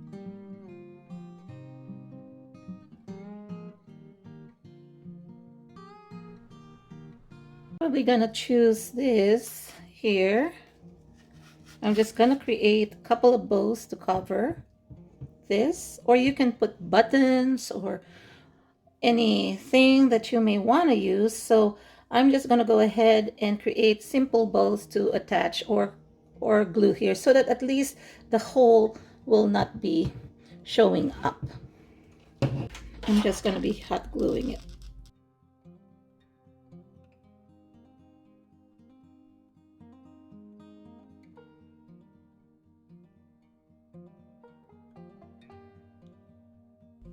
So that camouflages that. Now, since this is a dry erase board, I just don't have a dry erase marker right now, but you can also write messages here. You know, you can freehand it, just seasonal greetings there on each side. And it's functional too. You can write messages on each side or reminders, kind of like a memo board. So I'm just adding some winter theme accessories here, decorations. I love this a lot as a decorative item, but if you want to make it a little bit more functional as a storage or organizer, I'm using it to hold my hand towels as well as face towels, and I can put this in a guest bathroom or in any bathroom inside the house just to carry a little bit of winter theme as well as organization. The next DIY, I'm going to be doing a little bit of upcycling. And here's the finished project. For this DIY, I will be using this picture frame measuring 3.5 by 5 inches. And I like this because this is the new line from the Dollar Tree. I love the finish and I like the fact that it has this metal label on the front. So I will be removing the inserts. That would include also this pretty wooden backing, and it's made of wood as well. I will be setting this aside so that I can also use it for future projects. So for this DIY, I would need a total of 4 pieces of this picture frame. And I'm also going to be using this empty shoe box for men's shoes. And I suggest that size because it's wider or bigger. You can also use the women's boots boxes because they tend to come in bigger, because I think for this project the regular size for women will not work. Now anyway, I am going to be utilizing the bottom part of the shoebox as my base in creating this organizer. As you can see, there is a gap at the center middle part. I'll be using these hardwood stakes that I got at 99 cents only store. It came with 5 pieces in a pack for $1.99. So if you have a 99 cents only store nearby, you can purchase this during spring season or gardening season. And this is the perfect size for filling the space in between these pairs of picture frames. If you do not have any 99 cents only store nearby, you can also go to the hardware store or any gardening center that probably would carry similar items. So like I said in the beginning, I will be emptying this picture frames. I'm leaving the frame only and removing the backing. And at first, I'm just going to try to fold the metal fasteners, and it's just going to be easy to manipulate with just my thumb, but you can also use pliers. Actually, later on, I will show you that I ended up removing them because I'd rather have a flat and more balanced backing. So anyway, I am just going to go ahead and measure my stick, and it will be lining up to the edges of the picture frames. So as you can see here, I'm trying to measure it to the same length or width. I have this tool that I use. It's called a miter cutter, and I got this at Amazon. This is really an amazing tool when you're doing some crafting with wood and you want to cut. This one does the job. But if you don't have this type of cutter, you can also use a handsaw, a hacksaw, or if you have a circular saw, all the better. But this one, it's amazing. Like I said, it just cuts through. When you have to craft with smaller wood, even cutting miter corners for smaller frames, that would work as well. So I'm gonna go ahead and cut 2 more pieces. I'm using the first one that I cut as my template. So I have a total of 3. Now do not pay too much attention with these other 2 here. Originally I was thinking of framing it onto the sides as well, but it ended up that I didn't need to. Like I said earlier, it's easy to remove these fasteners. I ended up removing all of them from the back of all the 4 frames. Then I'm applying my wood glue. This is the Gorilla wood glue. It's easier and better to adhere when it comes to wood using wood glue rather than E6000 or even hot glue. So this is the perfect one for adhering wood pieces. So I'm just applying it with a skewer or barbecue stick and just removing all the excess and then just drying them up for about a couple of hours or even less. And then I'm also going to go ahead and add some popsicle or craft sticks to ensure that my connections are secure and stable. And then I'm going to be applying again some more wood glue onto the pieces of wood that I cut earlier in order to connect them all together, to connect them to the frames, the bottom of these 2 frames here. And then I will be applying hot glue on the top of these 2 other frames that will be the bottom part, and I will connect that to the bottom of the piece of wood that I cut. I'm just wiping off the excess glue that oozes out. Now with this empty box, I am just testing it out after drying my wood pieces, and they're sticking together perfectly, like I said. And I am now satisfied with the width. That's why I didn't need the 2 longer wood. But if you want to have a wider look, go ahead and do that. But I didn't need to because, again, it may overlap more and I'd rather have it looking flush. So what I'm going to do here is utilize the cover or the lid of my shoebox, and I'm going to be cutting them into pieces. So first, I am going to be marking the height of this piece, and I am going to be putting as dividers for my shelf. So I'm just marking it with pencil, and then using my cutter, this is a box cutter or known as X-Acto knife or cutter, then I'm cutting the corner so that I can easily just cut through my cardboard. So I've cut it with my box cutter, of course not smoothly, but don't worry, I am going to be covering those. It will not look this ugly or rough on the edges. So you can also use, by the way, illustration board or poster boards if you want to do this, but I'm just using what I have because I want to encourage you to upcycle things. So anyway, I've measured this and this is the perfect length, and then I'm gonna go ahead and do the one across, which is shorter. So I place my vertical one, and now this is the horizontal one. I'm just measuring the width.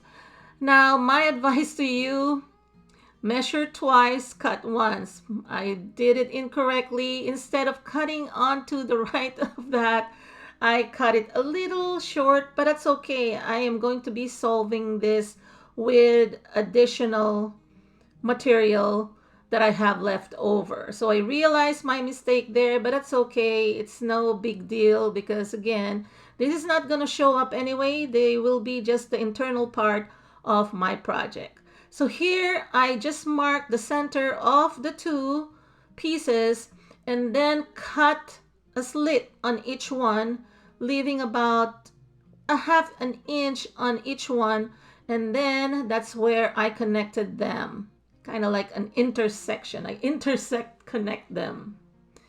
And there's still gap on the sides, but like I said, I'm gonna solve that. And here I'm just straightening and measuring it, and again trying to test if my top would sit well.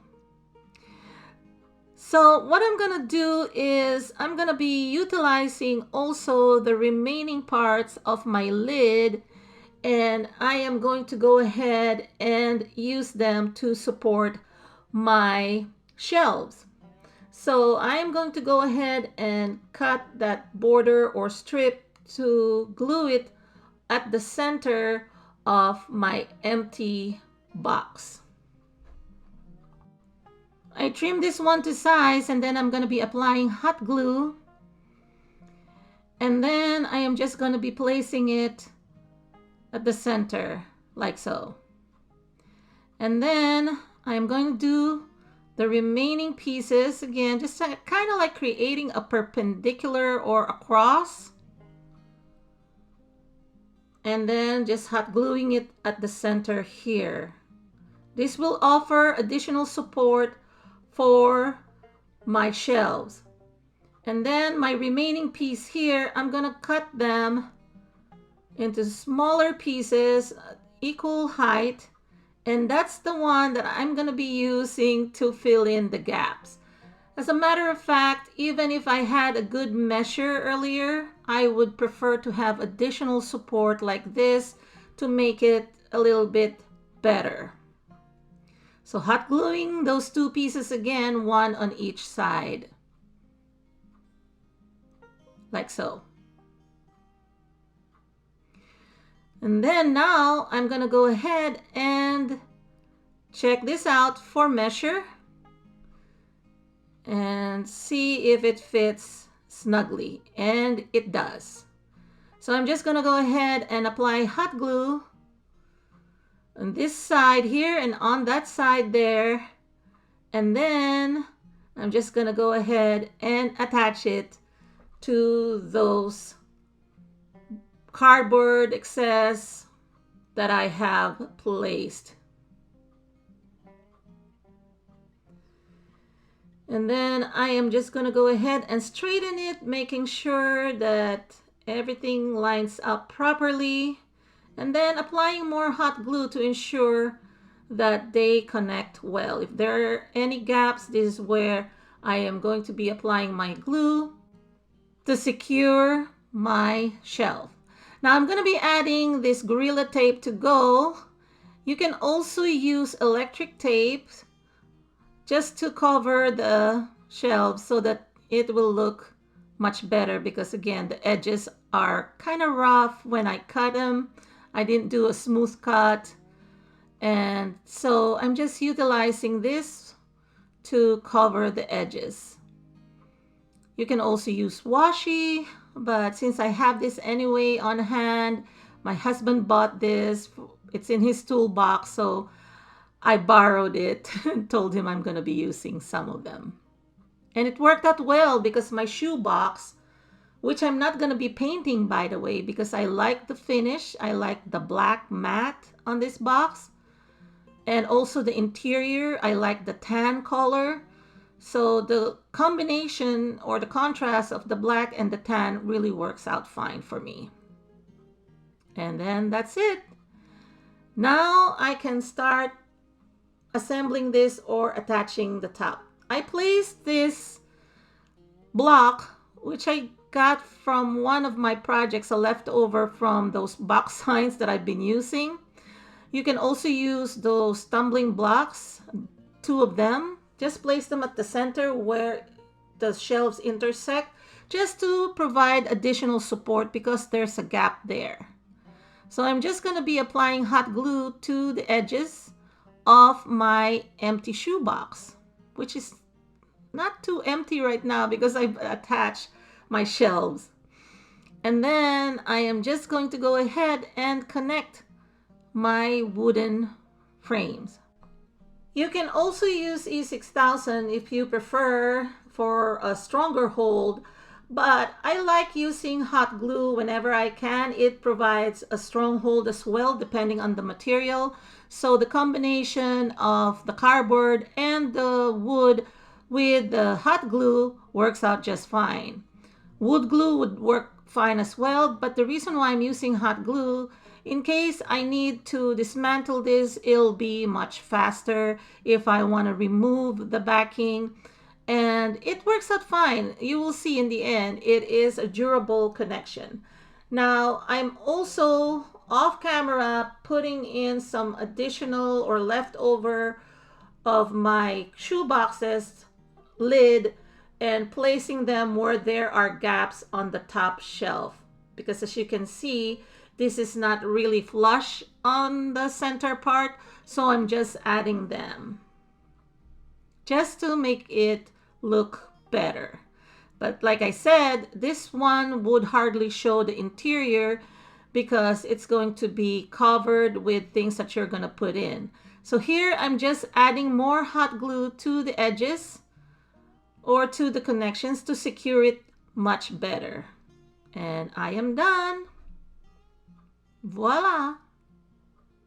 So I've noticed a gap here when it dried up, and that is bothering me. I don't have a wood putty, but I do have a caulk, and that works out fine as well. So just my tip for you, if you have gaps and you're working with wood, you can use that as well. So I'm painting the 3 pieces of wood that I cut earlier with my favorite acrylic paint, my nutmeg brown by Apple Barrel. And I'm just slowly and carefully painting those 3 pieces of wood. Earlier, I was thinking about maybe painting them all the same color, including the frames, but I do like the finish of the frame. I like the contrast of the light wood on the 4 frames and then flanked by the nutmeg brown. Incidentally, the nutmeg brown matches the tan of the box that I'm using, the shoe box. The inner part matches perfectly. So I'm painting also the edges to give it a more finished look. I love the color combination of the tan that matches the nutmeg brown and then complements the black as well as the light wood. Next, I'm going to go ahead and insert some labels inside those label holders that came with or built into the picture frames. So I printed 4 labels to identify the contents. I'm going to be using this to organize my pens. So for this one, I'm going to be using this for my infusible, for my Cricut, and then on its right, the Crazy Art pens that I have. And then on the bottom left part, I have chalk paints or chalk markers. And then on the bottom right, I will be putting or placing my calligraphy pens. If you have Copic pens or any journaling pens, you can use this as well. So I'm just using this for my growing collection of pens. This has a little bit of angle here. It is perfect for pens. That's why I did it that way, so that the pens would not just lay flat, but it has a little bit of a pitch or an angle so that the ink would also be going a little downward, but not too much. I don't know if I'm making so much sense here, but I'll just show you when I put all the pens in. As you can see, there's a tilt. And the way I'm positioning the pens, the bottom or the tip part will be in the inner part of each of the compartments, like so. So the ones that are sticking out that I could see are the bottom parts of the pen. And this will allow the ink to flow better when I use them.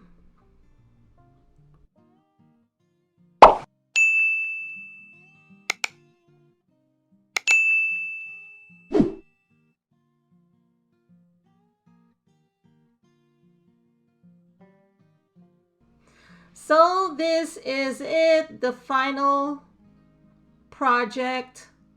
I'm using it as, again, my collection of pens organizer. But there are a lot of other uses that you can use this for.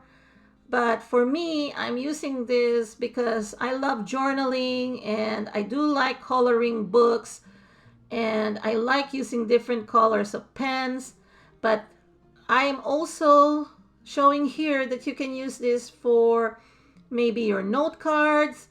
You can separate them by seasons or by occasions if you want to hold birthday cards or blank cards for any season or any occasion. Of course, I didn't redo the labels anymore. I'm just showing here that it can also hold the blank greeting cards or blank cards as well. And for the last DIY is my pièce de résistance, my favorite of this lineup. For this DIY, I'll be using this empty packaging box that came in. We received a gift of flowers from our friend in Ohio, and I figured the box is something durable that I will be able to use as an organizer. So I cut off the lid first, making sure that I cut it straight. At first, I left about 1/4 of an inch there just to see if I will be able to use it as a support later on. I will be using these 4 wooden frames from Dollar Tree. This is a 3.5 by 5 inch frame. It is a new frame that they came with, and I tell you, the material on this one is really amazing, and I like the fact that it already came with its own label holder. So what I'm doing here is I'm just going to go ahead and remove the inserts. I'm going to be keeping the glass on each one. I also kept the 3 fasteners just to kind of give it a little bit of a guard, while I'll also hot glue the edges that connects the glass to the inner part of the frame. So you notice that I didn't put the hot glue first and then put back the glass. I just did it or used it to seal the spaces or the gaps, and it works just fine. So I'm gonna go ahead and do that on the other 3 frames as well. So now that I have them, I'm gonna go ahead and cut my pieces of wood.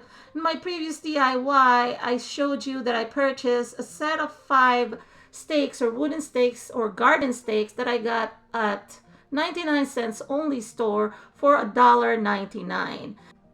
Each of the stakes measure around 1/2 inch thick. So now I'm going to be measuring it to the length of the frame, and when I measured it with my ruler, it's about 6 inches long. And I have this miter cutter that I got at Amazon, and I use this whenever I'm cutting or working on smaller pieces of wood. So I cut it to size, and what I'm going to be doing is I'm going to go ahead and cutting several of them, actually a total of 7 pieces.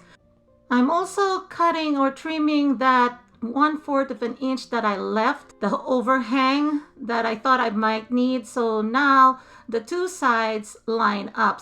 So I'm going to go ahead and apply my Gorilla wood glue to the pieces of wood that I cut out, and then apply them and connect them to the frames. So there will be 1 piece of wood in between the 4 frames, and then towards the end, both opposite ends, I will be add an extra wood piece. So there will be 2 pieces in the beginning of the frames, and then at the end there will be 2 pieces as well.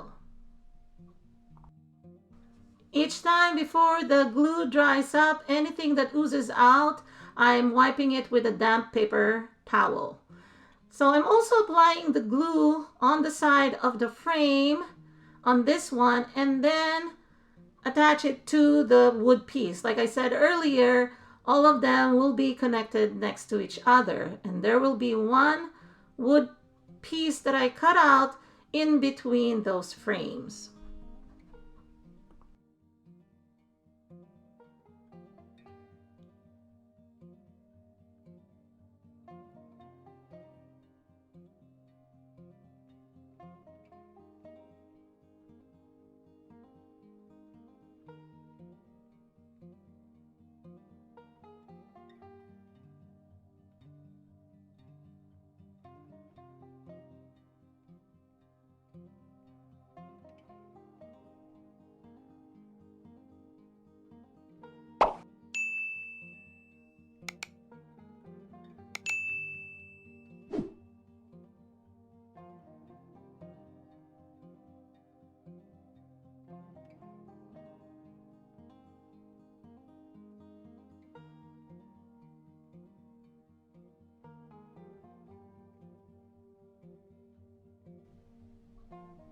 So I've attached all of them. You notice there are 2 pieces of wood on each end because I needed those to fill the gaps to cover my box.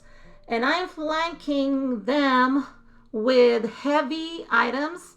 So on the right, I have my organizer for my tools, and on the left are my journal organizers.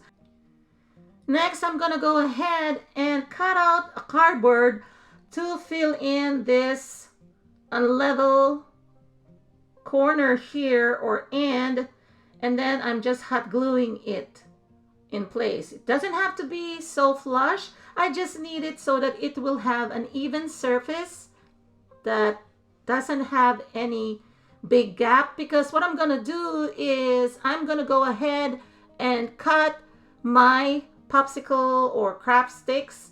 These are the jumbo sticks that I got at Walmart, and I'm just marking each end where I'm gonna do my cut, because I am just going to go ahead and hot glue 6 pieces of this to the side to make it more like a wooden box piece.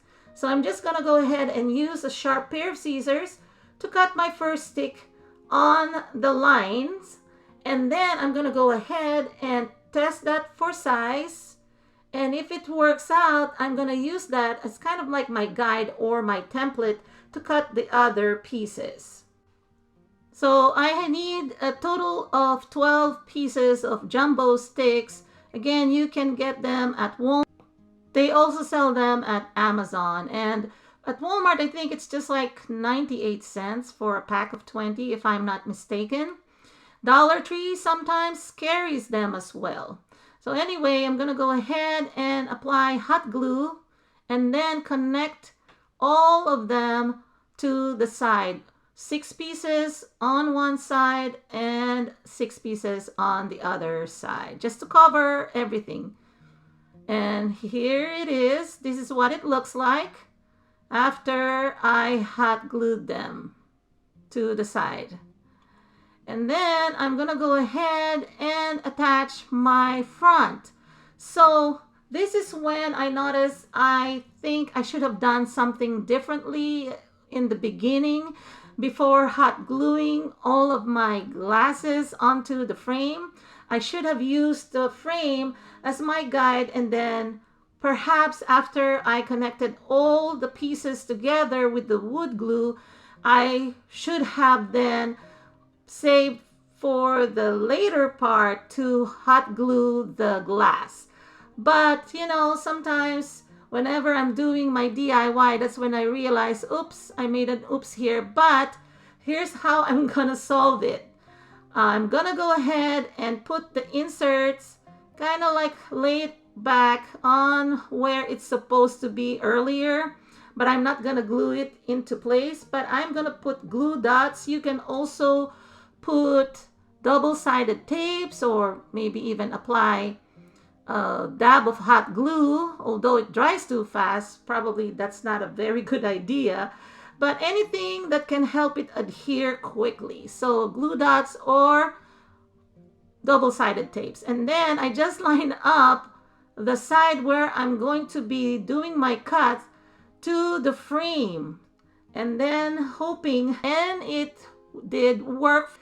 Here it is. Again, you don't have to make this kind of tedious process because I've done the mistakes for you, and what you can do is do it right when you do it. So I'm applying a little bit of hot glue there to keep it straight, each one of them, because I'm going to be using them as my guide so that I can mark them with my colored pen, and then I'm going to go ahead and do my cut as well. So I'm using my ruler as my guide, and then I'm tracing with my colored pen the sides. Now, if you notice, I'm just tracing the 3 lines, the bottom and then the 2 sides, but I'm not tracing the top because it is going to be so thin anyway. What I'm going to do is just cut through it.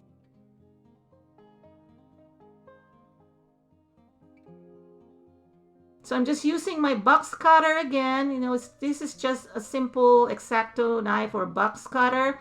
And I'm even motioning that you can do an X there if you want to, but I decided to just do it and follow the lines like so.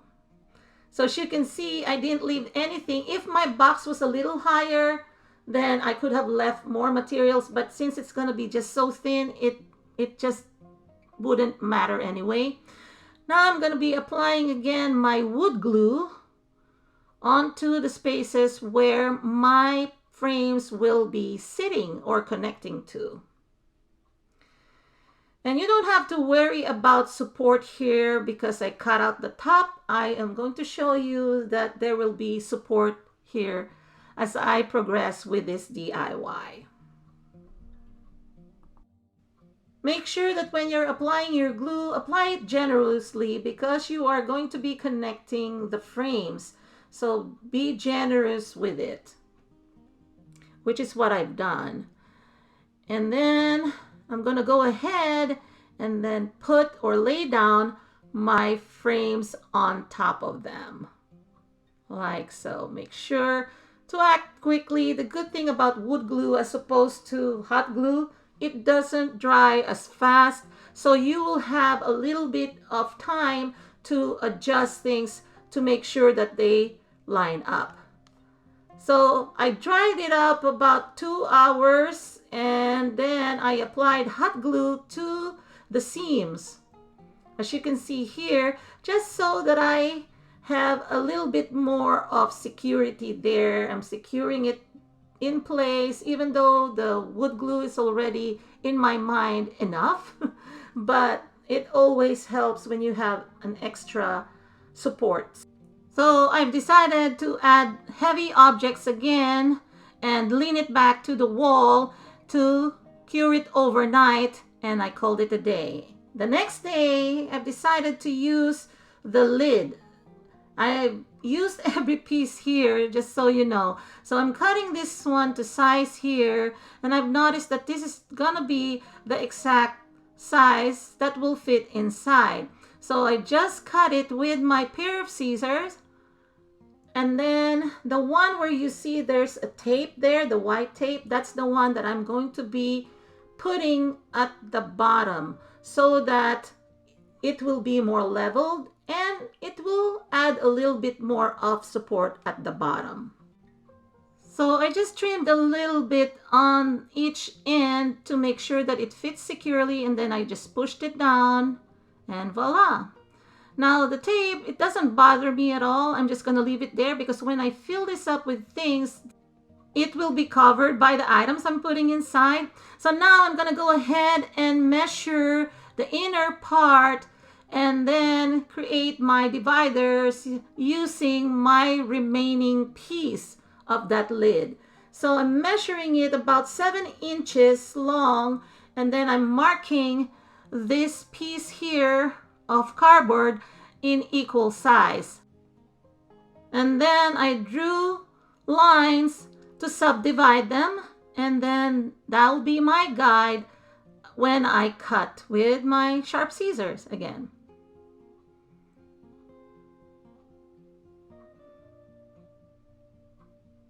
So that's what I'm going to be using as my divider. And what I do is I just try to make sure that the first one fits first, and If it doesn't, I just go ahead and trim it until the perfect fit is achieved.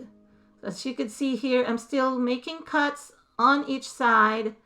And then what I'm going to do is, with the one that fits first, I'm going to use it as my template. I've cut out 2 angles on the bottom, one on each side, so that it'll be easier for me to put it in place. And then here I'm kind of testing where I'm going to be putting my remaining pieces of wood. I'm actually almost running out of wood, but I know that to make this box more secure, I need 2 long ones. And so I cut those in equal size as well. If you notice, I'm not really giving you the exact measurement because your box may be different than mine.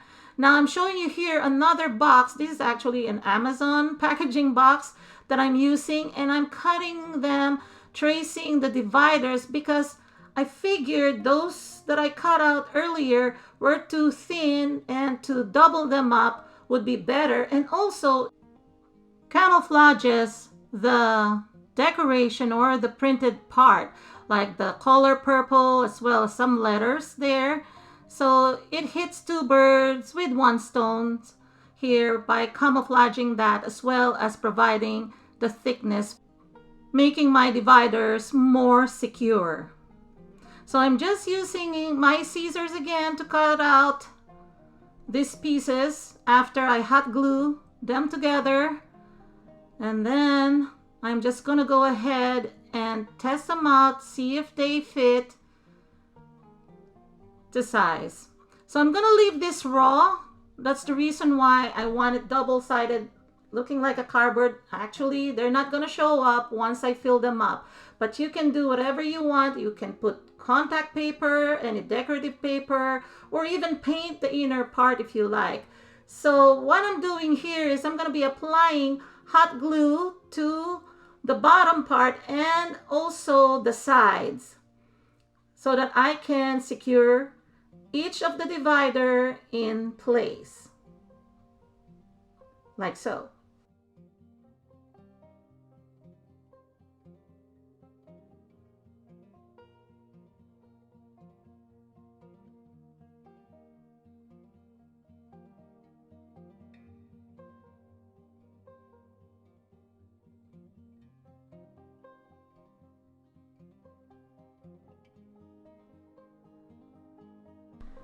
Next, I'm testing where I'm going to be placing my long pieces of wood, and then see where I'm going to be securing them in place.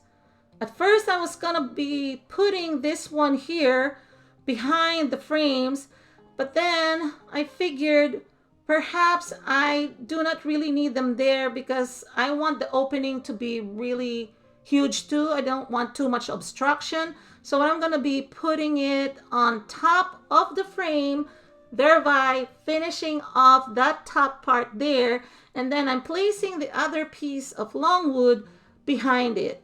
So I'm just going to be applying hot glue here, and then I'm going to go ahead and place my long piece of wood. So I lean it back against the wall to make sure that it's straight, and then I pressed each end or on top of the wood to make sure that it's secured in place. Unfortunately, I wasn't able to take the footage of those 2 small pieces of wood, around 7 inches long each, to secure them in place or attach them on the left and the right side of my box. So 1 on each opposite end. And then here, I'm applying my Gorilla Wood glue to the bottom of my stick and then putting it on top of my assembled frames, thereby finishing it off. So like I said, I had more leeway or time with the wood glue, so I was able to reposition it. Now I have a few more pieces, smaller pieces of wood that I need to cut, so around 3 of them, to make sure that those dividers will have a good finish as well. So I measured them around 7 inches long each, and then I'm cutting 3 pieces. As a matter of fact, one of them will have a little bit of a pointy end because I'm running out of my pieces of wood. And then to attach them to the top of each of the cardboard dividers, I'm applying wood glue to the bottom of each of my wooden pieces to finish them off. Doing this makes this box more like professionally done or more high-end rather than keeping or leaving those dividers bare. You can also use popsicle sticks to cover them, or even dowel rods, as well as also use those barbecue skewer sticks. Those will work as well. Now, speaking of wooden skewer sticks, I'm using them also to fill in the gaps here on the side, just to frame my craft sticks. So I cut out 4 pieces on each side to just create the gap fillers made of the popsicle sticks. So I put those on each side. After drying for about a couple of hours, I went ahead and applied my first coat of paint. By the way, before applying this first coat of paint, I did apply my caulk on the seams so that it will not show a lot of gaps, because with the wood there were some gaps there that I had to kind of cover with the seal or caulk. Now you can also use wood putty if you like, if you have it, but the more readily available for me was more of the caulk that we use for sealing the tubs or the sinks, and it worked out just fine. What I was using is the white finish one, and they sell that as well. A tube costs only $1 at the Dollar Tree, but even cheaper if you go to the home improvement stores. They only sell them for like 70 cents each. So just a tip for you there. The thing that I didn't seal here is the gap in between the sticks here, because I wanted to make it look like it's shiplap. So that's why I left a little bit of gaps in between, and I love it. And then I'm just dry brushing my chalk paint. I'm going to be linking in the description box some of the items that you wouldn't find at Dollar Tree. I purchased them at Amazon, like the chalk paint, wood glue, even my cutter, in case you're interested, because sometimes I get asked what I was using and they want to know where I got them from. So anyway, I'm being careful here not to put any paint or drop any paint inside. So I am just also trying to clean up the smudges of paint that went to the iron label or the metal label holder here to make sure that it's clean. So I'm just using a damp paper towel. Now, if you haven't seen some of my DIYs when I was painting some old items that I thrifted, I also used the wet paper towel method to give it a little bit of a more aged look, okay, to kind of give it a distressed look. So, but here I'm just cleaning the glass first with my damp towel, and then I'm using it to kind of also rub off on the paint so that the paint is not really that even. It looks like farmhousey, like I said before in my other videos, that I wanted to look a little bit more kind of aged that way.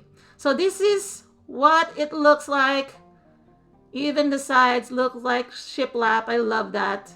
And yeah, so I'm not painting or putting in any contact paper in the inner part, because once I fill them up, they will not show up. And I'm just showing you the behind portion there. Now I'm thinking maybe I'm going to go ahead and put a burlap on the back as well as the bottom. So I'll just cover them with burlap, or maybe contact paper from Dollar Tree or Walmart. But I'm still deciding on that. You can do whatever you want. But right now, it's not really necessary because I'll be leaning this up against the wall, or it's not going to be something that you will see. So if you want to save materials, it's not something you're going to sell, or it's not something you're going to give as a gift. Here I am just going to be propping it up with my journals as well as my stickers. So the necessary items that I need for journaling. And I love that this can contain or hold so many things. So I'm just showing you a few examples here on this section. So for example, I have this kind of organized my cutting dies, you know, the metal cutting dies, and I put them in those accordion clear envelopes that you can get at Dollar Tree. I also have my traveler's notebooks there that are still unused, and I'm going to put them there in case I need to fill in my journals. So they are very accessible. I purchased some other paper pads that I got at Dollar Tree, as well as all these note cards or greeting cards, and you can see from the glass the designs as well. So yeah, I really love that this is very functional.